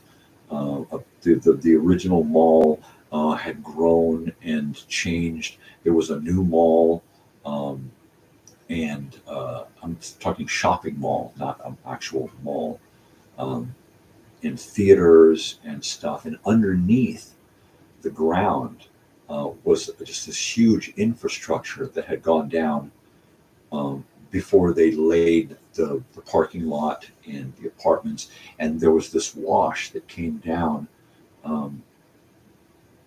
and it fed underneath the the shopping mall in Temecula on the northeast corner of Inez and Rancho California Road. And you could go down to this wash, and it was unbarred, ungated at the time. And these were huge 7-foot, 8-foot tall pipes that carried the floodwater through under Rancho California and Temecula and under the freeway, and then down and let it out into the river, the natural river, where it would normally have been headed had they not destroyed the land developing. So in the 90s, a girlfriend and I went and explored inside of these giant tunnels that still exist, but I'm sure they're barred off, so you can't get in there. But we were able to go down. It split off. It went in multiple directions as it would gather up water from different, and then go into larger pipes, right? But it would also go back up into smaller pipes, right? And we spent hours down in these tunnels, this network of drainage pipes, and you could follow the pipes back up and then come up and check manhole covers to see if you were able to get out. We actually went through and went down and then back up into an opposite direction and came out on the other side of Rancho California Road on the southeast corner of Inez and Rancho California Road, and actually popped up over there next to a duck pond, right? At one point we took her like 6-year-old boy down in there to check it all out and to go in and have fun, 6 or 7. And that was, of course he was scared, but it was one of those neat experiences that I hope he'll never forget. I never will. And hopefully he was old enough to, make some memories out of that. But there were times when it was spooky, when you'd hear something happening and you weren't sure if it was an echo of what you were doing or whether it was somebody else or an animal or something. And of course, animals were quite probable because, it was Temecula and we still had wild animals coming out of the mountains. So skunks and raccoons and possums and that kind of thing were all possible. More probable that it was a homeless or transient person spending their days down there being cool or trying to set up some kind of makeshift home, which is a bad place to do it because, once it rains, you're screwed. Yeah. Totally screwed, man. Totally screwed. You hear about that all the time in places like Las Vegas, where they have a huge population of transients and homeless people who live down in the sewers because they get such little rainfall that it's a free place to live. You're out of the heat.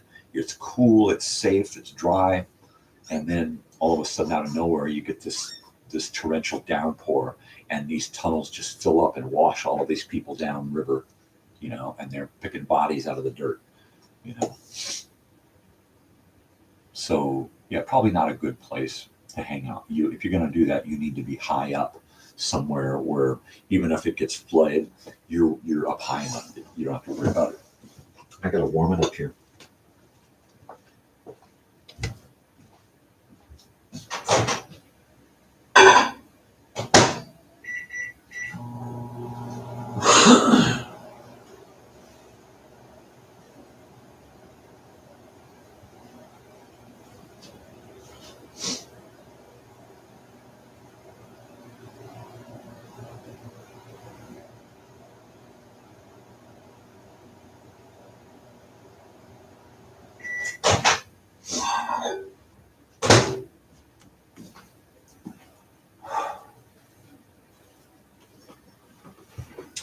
So let's see. No wedgie.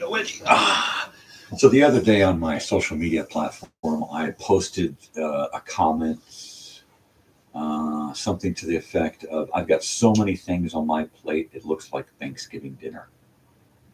And I am thankful, but I've got so much shit on my plate that I can rarely figure out what to deal with first, or second or third or fourth.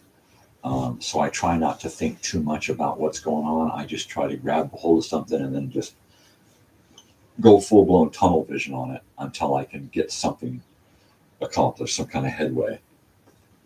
I write lists, to-do lists, Post-its. I got Post-its over here of things to do. I actually accomplished some of these things, like that. I accomplished that. I can get rid of that. I got the machines ready for Robert if he decides he wants to come by for them. And he's more than welcome to them. I would rather them go to a collector, an enthusiast, a hobbyist, greater than myself, than to have them just sit there. And while I do have a couple of nice machines that I want to hold on to, for the most part, I would really like these things to go to somebody who's going to use them. I keep seeing some glitching on my screen, some kind of red lines and static things popping up. I don't know what that means, or whether they're reflections of me bouncing around. I know I keep seeing white over here on the stand here, but I keep seeing red pop up. So yeah, let me know if you guys notice anything weird. Right?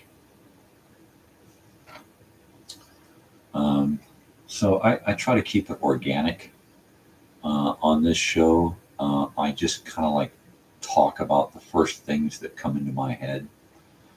If I had a viewer, then I would ask the viewer to engage me in conversation, so that I would have something outside of myself to talk about.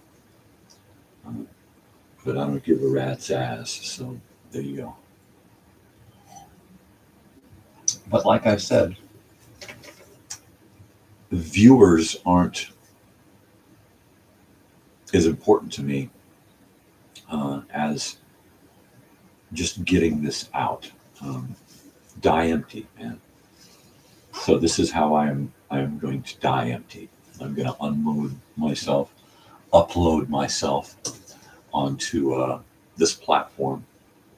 At some point, there'll be enough here, I would think, that some genius later down the road could create an AI of me, because you're going to have enough of me on here to be able to take and compile an artificial intelligence like me. And while most of what I say and how I say is kind of contrived and planned, because like I said, I want to think out everything that I say here. I don't want to just third and say stupid shit and piss people off. But so everything I say here is straightforward out of my head. How I deliver it is different from then, how I am in real life. All right. So more and more, hopefully I'll get more and more relaxed and you can hear me talk, like I do normally. But for the most part, this is how I sit and talk to my daughter. I just sit and try to think of how logically I'm going to explain something to her, talk to her, answer a question, or try to pry answers out of her. How everybody knows how difficult it is to actually talk to a teenager and have them honestly, answer you. So it is kind of difficult, but I don't stress over it. I'm not going to force her to do anything. I was forced my whole fucking life to do shit, and because I've not forced her to do so much, the things that I want her to do, she does on her own. She makes up her own mind and goes, and it's like, I want her to stay in school and be smart and do homework and stuff, and she does that. Not because it's what I want, but it's because it's what she wants and what she knows and what she thinks she needs to do, and that's real important. I mean, I always went out and did the things I had to do because I had to do them, not because I wanted to. And she does these things because she not only has to, but because she wants to. She wants to be smart and have the ability to get a good job once she starts working, And I don't require her to go out and have a job so that she can pay half of the bills. Well, you're 18 now, you got to start kicking in. No, I'm not that kind of guy. I'll bring somebody into my fucking home and tell them, you don't got to kick in, you need to worry about you. So that's the way it is with my daughter. The whole purpose of her being here right now at this age in her life is so that she can accomplish the things that she needs to do with as little amount as stress and worry and anxiety as possible. And if I tell her, all right, well, you got to go to school and you got to pay for it and you got to go out and get a fucking job to help pay your rent and your bills, how am I helping, right? Isn't she going to get enough of that when she goes out into the world, right? She's learning the ropes now so that when she does, she has a better chance to be on her own. Although I don't think that that's ever going to happen, her being on her own. I think she'll always be close with her mother and myself as long as I'm around. But I think she'll always, for as long as we're around, she'll have us in her life. And we'll be a part of her life. However, that goes. If she's, said, look, I want to go to this college over here in this state. Can we move over here? Well, we're picking up and we're moving before she can even finish the damn question. Because that's the way it goes. That's the way it works. As much as we have ties here, our ties with her are greater. And if she needs us to go with her to help her get settled in an area where she needs to be, that's our purpose in life. When she was born, I took we took ourselves out of the equation and added her and then reevaluated the equation, right? So everything gets evaluated through her needs first, period. Well, we've, been poverty stricken most of the time. She has really had to want for nothing, right?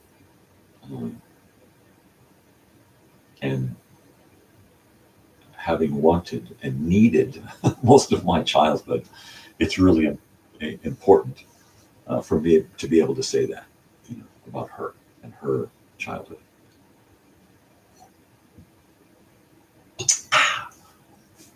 Yeah. So we're going to do a bunch of hits here now because it's time. I've been awake for 3 hours now. And well over 3 hours because I was up before the alarm again. But we're going to do a bunch of hits. We're going to try to get a head change so we can try to escape this neck and back pain that's just that guy's climbing up my back again with those pegs, and it's no fun.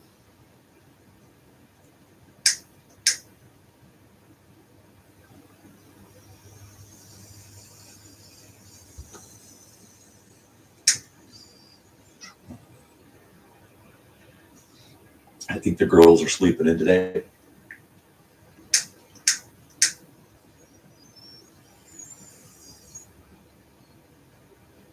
Yesterday was a 3-house day, so we cleaned 3 houses.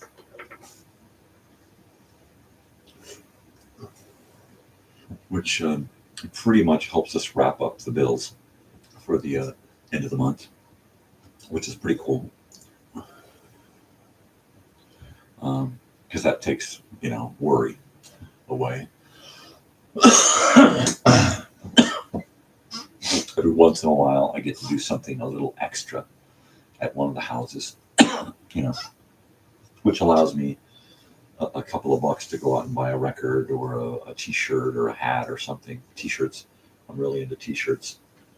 I had to go from hanging them in the closet to folding them up and putting them in drawers because there's too many to hang in the closet. My closet isn't big enough.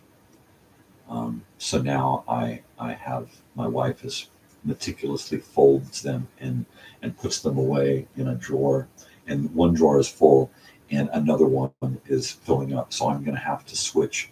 I had to buy a dresser so that I could use the dresser to put my clothes into. Because while I've only got like a half dozen pair of pants, I've got like upwards of 50 t-shirts. After my father passed away, for like a decade, when I got injured back in 2010, for about a decade I wore black because I just, after 18 months on pills and then feeling like garbage and then deciding I needed to rehabilitate, I decided to just switch to a black wardrobe. All my t-shirts were black. I had black jeans and black socks and black Vans and a black hat that would keep the sun off of me. And that was my wardrobe for about 10 years. And then after my father passed away, I stepped out of black and started wearing shirts that said something about me. You know, I couldn't find anything to say about me during the black years, right? I still hadn't come back to music. I was still living in a dark place while I was going out every day, going to school and trying to rehabilitate and then starting to go to work and stuff. I still wore black for years. Everything in my wardrobe was black. And then it seems like when my father passed away, I decided to find myself.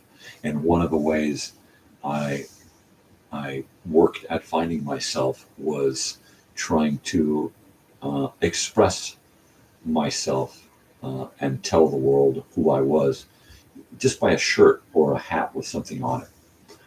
In the 90s, I had a hat that just, in black hat in bright gold lettering that just said, "Fuck you."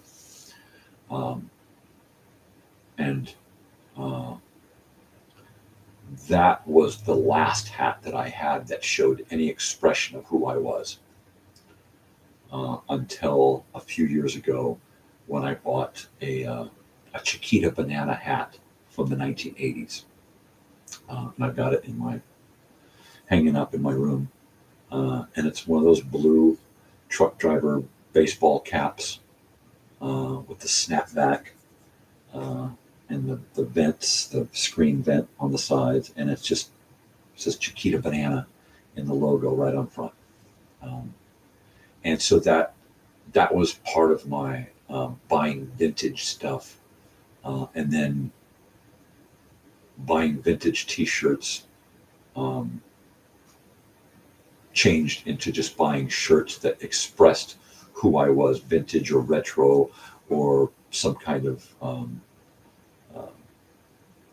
novelty shirt, concert shirt. Because my daughter and I have gone to so many concerts over the last couple of years, I've taken to buying a concert shirt at every show to add to my t-shirt collection. So I've got, an assortment of concert tees and shows, local venues as well. And my thing now is trying to find t-shirts from local musicians, local vendors, local stores, local saloons and restaurants and stuff. If they've got a t-shirt, I want it, because it also says something about who I am by saying where I am, right? And what I do and where I go. So yeah, I want Aki sushi. I went in to get some sushi the other day, And the first thing I noticed about the girl behind the counter was her brightly colored black t-shirt that said Aki Sushi on it. And it just had this very, I don't even remember what the picture was. It was just very colorful. And I thought, I want one of those. And I asked her, how do I get one of those shirts? And she said, $20. I said, okay, next order, we're going to put one of those on my bill because I got to wear one of those. There's a local saloon down the street, Joshua Tree Saloon. I need to get a shirt from them because, they also say something about who I am, where I am. The station with Big Josh, the Route 66 tall statue thing that they moved into town here a few years back. I've got to get a t-shirt of Big Josh at the station. Yeah, I mean, there's so many things and reasons to wear t-shirts. I'm going to turn my sound down really quick, and I'll be right back. I'm going to go take a leak.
I'm back, baby. All right. I sprung a leak and then I fixed it. Now I'm back. And now I want to fix this hole in my smoking device. It's got a hole in it. I need to plug it up. Totally. That's like a saying that I remember from my teenage years. Hey, man, my pipe's broken. Can you fix the hole in it, man? Sure, I can pack your bowl, man. There you go. Thanks, bro. Here. Dude. So I'm really getting worked up about this song again. It's been going through my head all night since I put my guitar down last night and sang it for the last time. I've come up with another verse that I need to try to squeeze into this thing. I'm already at 5 verses.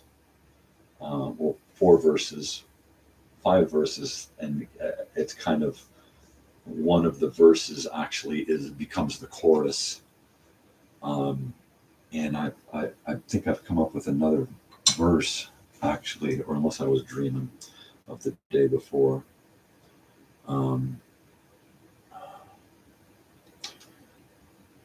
Yeah, I did. I came up with another verse that I've got to work out that sounds pretty fun and funny. And then I worked out, waking up in the middle of the night going, Valley Girl! I woke up and decided that at the end of one of my verses, I need to be a Valley Girl. So this, it's just getting weird here.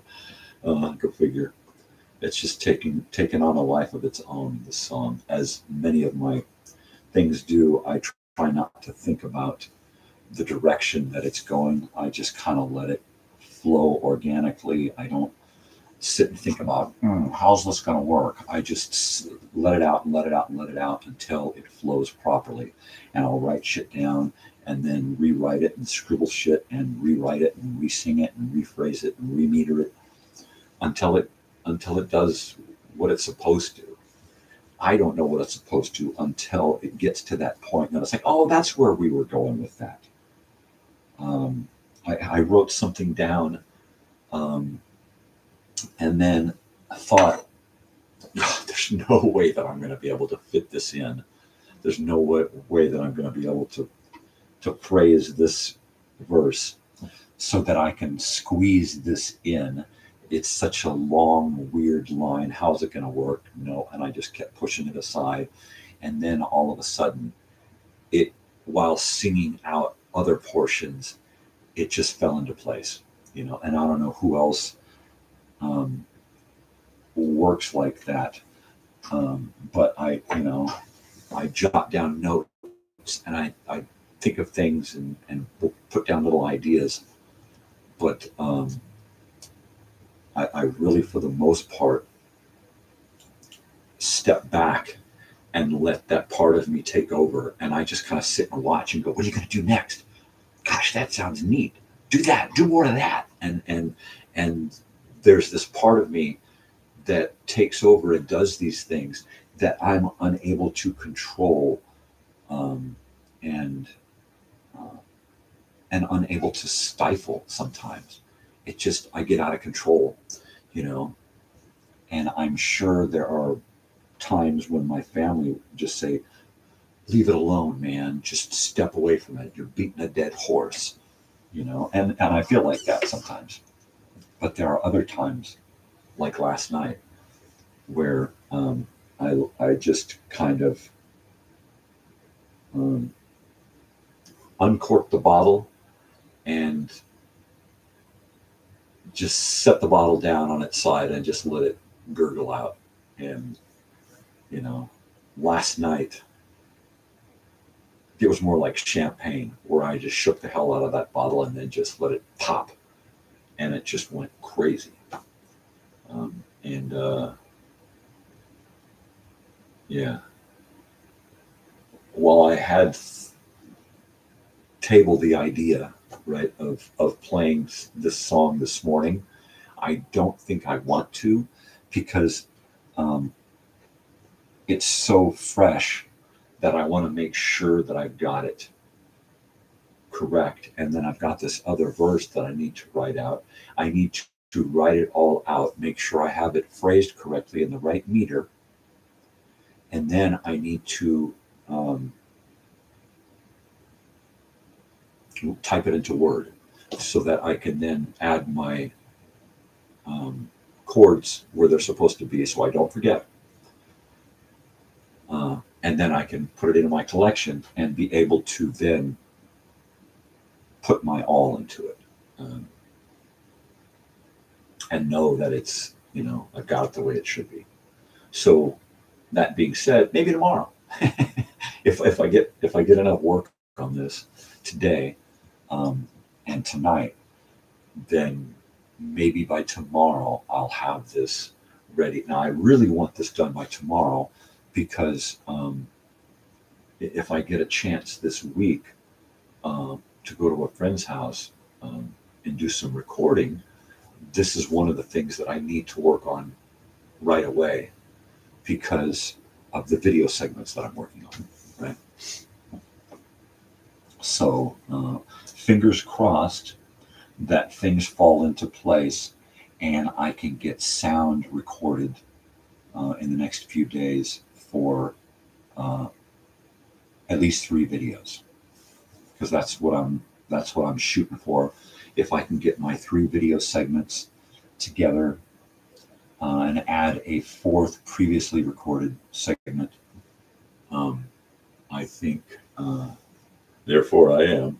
I think that I can have enough content to put together possibly a 90-minute program, adding a few other little small tidbit video segments, something outdoors, something with the animals, to watch a roadrunner or lizard. There was this great roadrunner yesterday at one of the places I was cleaning, and he was looking for water or bugs or something, because he kept going under the plants that have a drip system.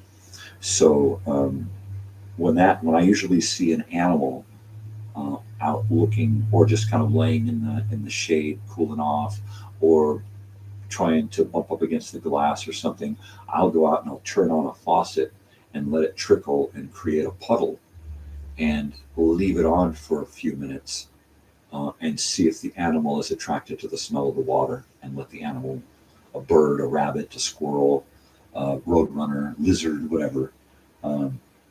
It's the desert, so anytime you can help out, with the wildlife. I don't like to feed the wildlife, because then they become reliant upon it.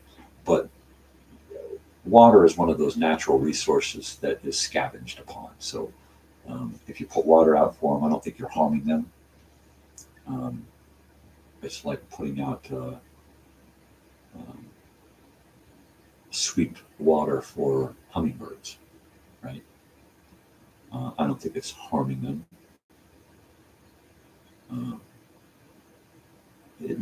Sometimes they become reliant upon it if it's a regular thing.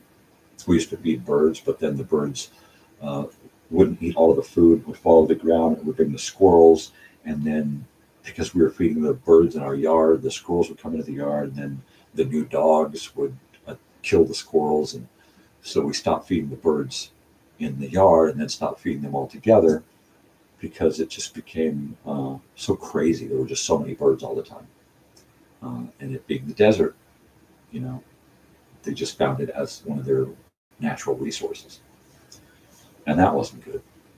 So I think what I want to do to help the wildlife is going to be something like a bird bath and a flower garden, and then maybe a few bits of vegetation growing in the garden that the small animals can then feed upon. Some grasses and weeds, and maybe some small fruit and vegetable type things. So yeah, that's as much as I want to get involved with the wildlife out here. I want to keep it as wild as possible. It's bad enough that we, as humans, have encroached on their territory so much and so often, and just get worse and worse and worse and worse. I see these video reels of, well, look at this delta, and how the population is spread out over the last 20 years, like a fucking sickness is what it is. Population is out of control. People, put a cork in it. Jeez, 1 for 1. Everybody should have 1 baby to replace themselves, and that's it. If you want more than that, go adopt. There's a million babies out there that need parents.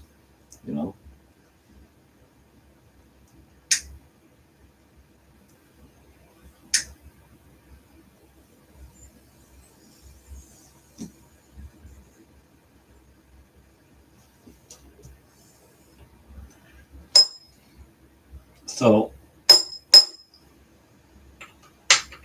I try not to judge, and I consider myself a very non-judgmental person, but I hear myself talking quite often, and I hear judgmental statements coming out of my face.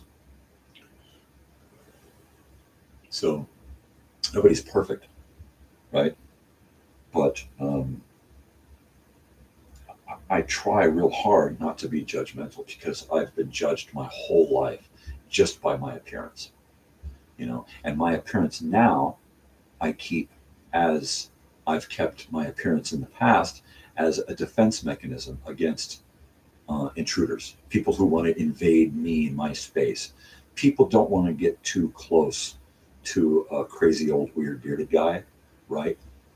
And for good reason. You know, you don't know what could happen with this guy, and that's my defense mechanism. Is I keep people at bay um, because they're unsure, right? And that's my defense. So you know, I'm because of my neck injury, I'm not one to go and shave every day. I used to shave my whole head, my face, my head, everything. I used to look like a thumb from the shoulder up, right? Um, and it was cool for who I had to be, but it was never really me.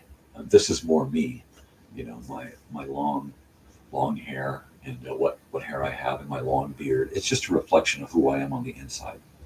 Unusual, weird, different, not the norm. No, but that being said, I can usually put people at ease with a hello and a smile. All right, and then they see, okay, this is just a facade.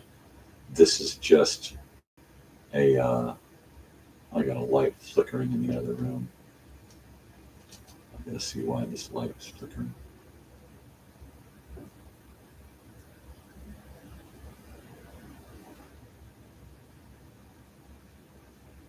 Okay, it stopped flickering. I don't like flickering light bulbs. It could be something in the light bulb or the fixture or in the wall or in the breaker box. So flickering lights, um, yeah, I have to question it and not just walk away from it. That light's flickering, like no biggie. Like we'll have to change the bulb soon. Yeah, it could be more than that. Um, so, well, I have changed a lot of bulbs recently. Um, Nothing lights up quite like the bulb over my own head. Uh, yeah, mate. So I'm going to keep doing this here because I'm still feeling it. Um, and I'm not doing the bong this morning. I don't want to feel it that much. Uh, this is the best way that I've found to control the quantity and the intensity of my buzz to alleviate the pain, but at the same time not turn me into a freaking zombie. I don't want to be a pot zombie. There are some times when I do, but every day no. I want to be able to function. Uh, so I am a functioning marijuana smoker. Um, and that being said, I really try not to do any driving or operating heavy machinery um, while ingesting or partaking in Mary Jane. Um, but then again, um, when you've been smoking for more than 10 years, um, you're able to handle marijuana differently um, than, say, somebody in their 20s or even in my age who's only been smoking it for a couple of years. Um, their brain hasn't acclimated to the to the toxins that are taking over the brain, right? And you can, like those people who've been drinking alcohol uh, so long um, that they're able to function normally and kind of detach themselves from the buzz. It's like, okay, it's time to do this. So I'm going to detach myself from the buzz, and now I'm going to do this. I'm going to drive. I'm going to work. I'm going to do this. You know, And it's kind of the same way with long-term pot smokers. You know, you're able to function normally in a normal situation, sometimes better, right? Like functioning long-term pot smokers are sometimes better drivers than sober people who drink, right? And I'm just saying this because I've seen the 20 or 60 minutes documentary on it. I've seen older documentaries and newer documentaries on the use of marijuana, and its effects on long-term users versus people who are just getting into smoking marijuana. And that's why there's such a big concern with law enforcement on how to deal with new pot smokers, and then new pot smokers being behind the wheel, right? Give me a second. Let me warm this up. Check this light bulb.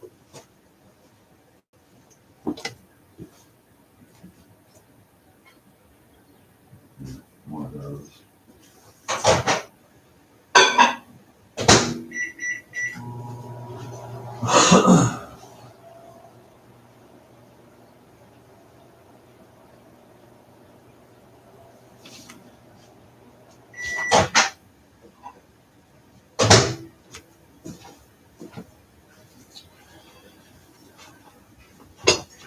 All right, an update on the light bulb. It's a kitchen light bulb above the stove, and it is one of those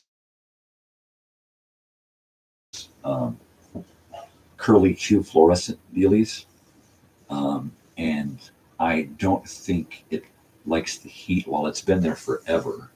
I think maybe it's probably the heat that's saying, you're about done. But it's starting to flicker. But it's one of those fluorescent things that's what they do when they start to go.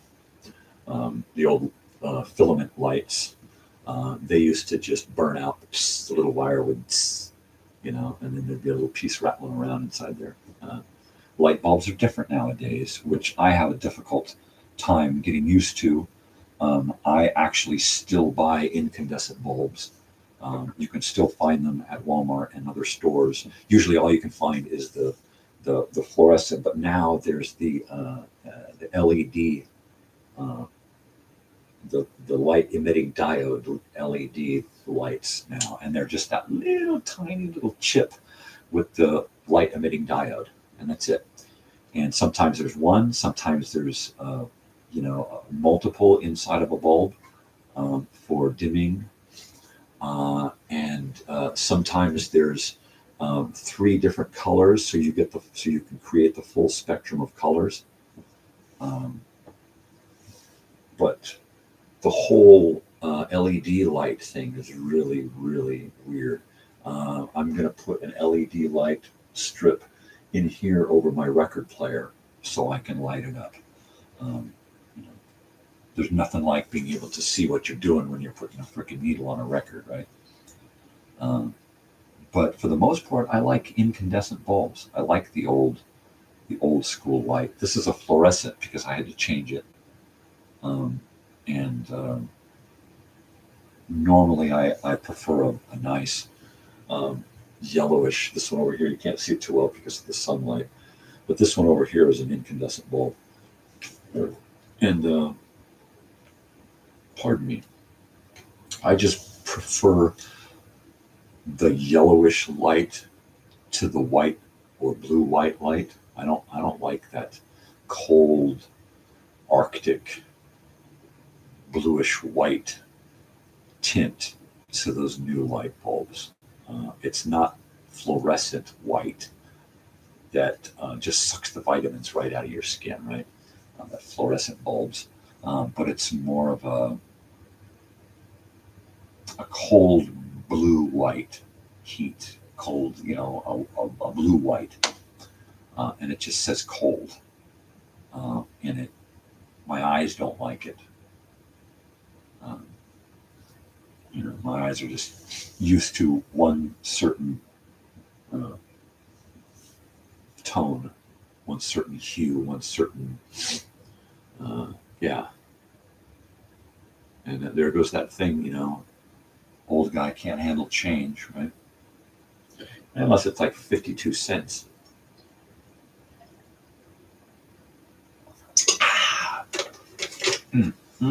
So that is that. We're coming up on the top of the third hour here, people. It's almost 8 o'clock. We're just going to kind of go until either my computer crashes, the sound goes away, somebody wakes up, the house falls into a sinkhole, whatever. We're just going to kind of go on this morning until we get the cue, or until I get so frustrated about the song that I got to say goodbye and work on it. I really shouldn't start on this at any point this morning. I should go from here and get dressed and go work on my band. That's what I should probably do. Will I do that? I don't know. We'll have to figure that out when I get there. So I'm trying not to get so buzzed that when I get done here, I just want to go back to sleep. Because after about 3 or 4 hours sleep, which is what I get, I do this and then I just like, you know what? I want to go back to sleep. I've done an extra half a cup of coffee this morning. The coffee is a little bit stronger.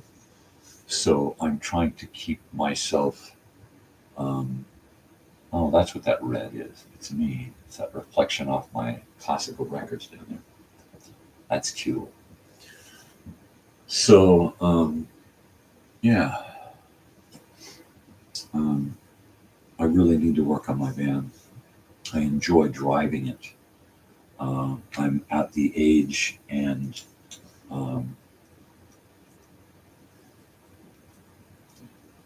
physical, I don't know how to say it, but I'm at the age now in the physical inability to deal with a lot of the mechanical crap that I normally used to be able to deal with. I mean, if it was, well, we got to pull this motor out and change the piston rings and do all, well, then let's fucking do it. I was game for it, 20 years ago. Since then, things have really, really changed. I mean, I'm going on, 15 years of my first major back and neck injury. And that took the fight out of me, man. That took the wind out of my freaking sails. And that changed who I was because of what I could no longer do, right? And I'm sure a lot of people have run into that. Well, fucking boo-hoo, man, it happens to us all. Oh, yeah. It's different when it happens to you, right?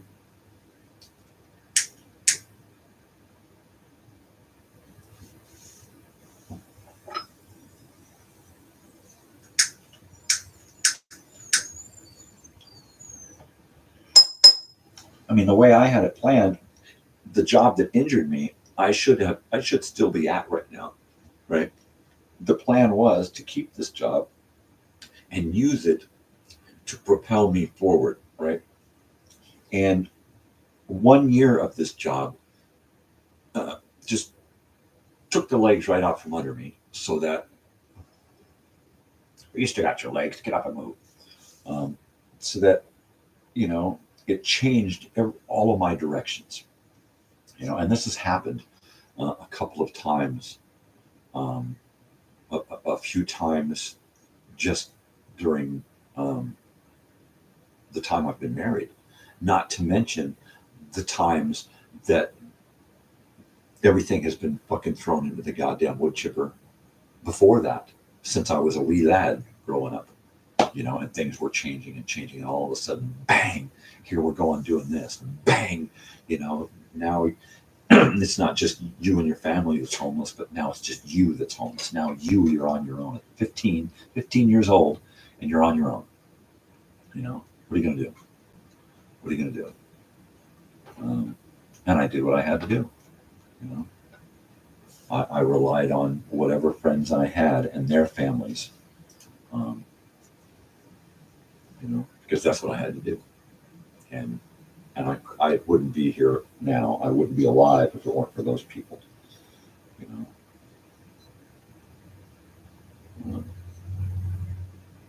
So yeah, It's pretty heavy to think, you know.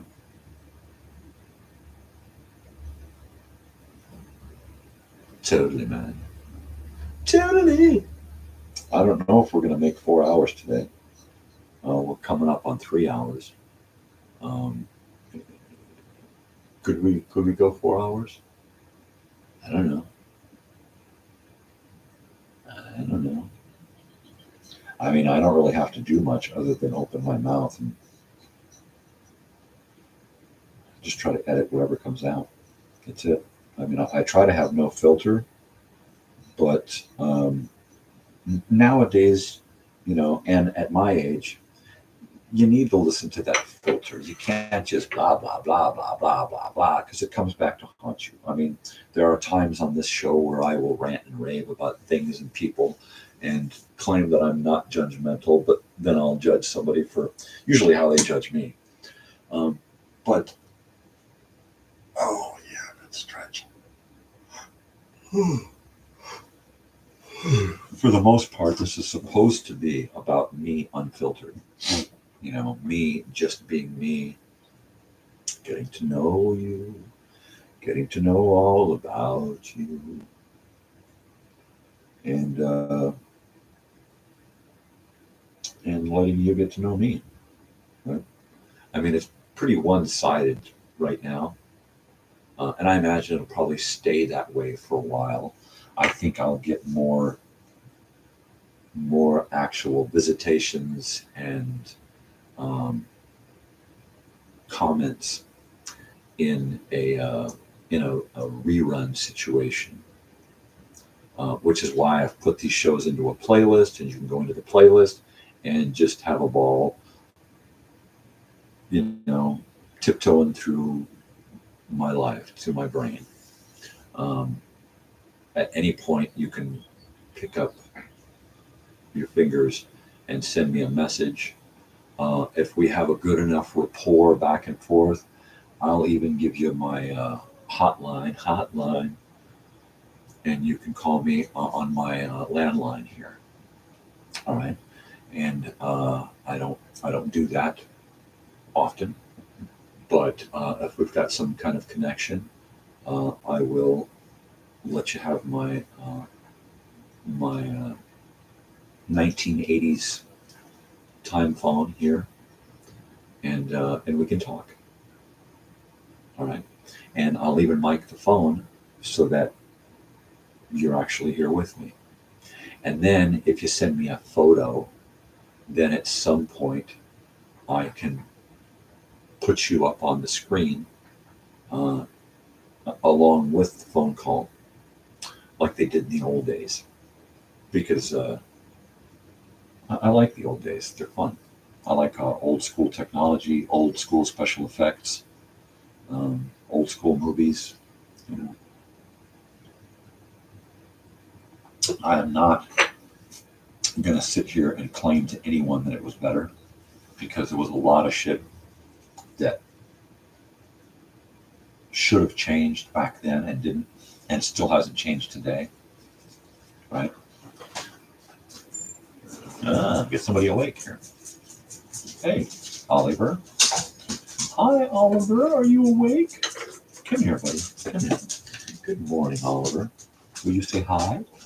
Will you say hi? Hi. Yes, I was drinking coffee. You can't have it, you know. Hello, Bessie. You got itchy face? Itchy face. Itchy face. Hey. Hi, Bessie. Hi, Bessie. Hi, itchy face. How are you? How are you, Bessie? Oh, Oliver's kisses. Psst, psst. Hi, big dog. Come in here all scratching. Well, it looks like we're going to get to 3 hours today. We have life in the house. The sun is up. The coffee is hot. Blood is pumping. The dogs are awake. The wife is moving. So I think for today, we're probably going to call it a 3 hour show. We're coming up on the end of the third hour, so I think that's a good time to to call it quits for the day. If you're watching the show at some point, look into the comments and find the movie to watch for this week. Is Cypher in the Snow, and I think you'll enjoy it. On an emotional level, you may not, but on a visceral level, you probably will. Both the same thing, right? A little bit of both. All right. Thanks for joining me today, you bunch of weirdos, and I will see you. What do you call it? Tomorrow morning, because tomorrow morning, I will be back at 5 a.m. Okay. So let's have a good day and take care, weirdos.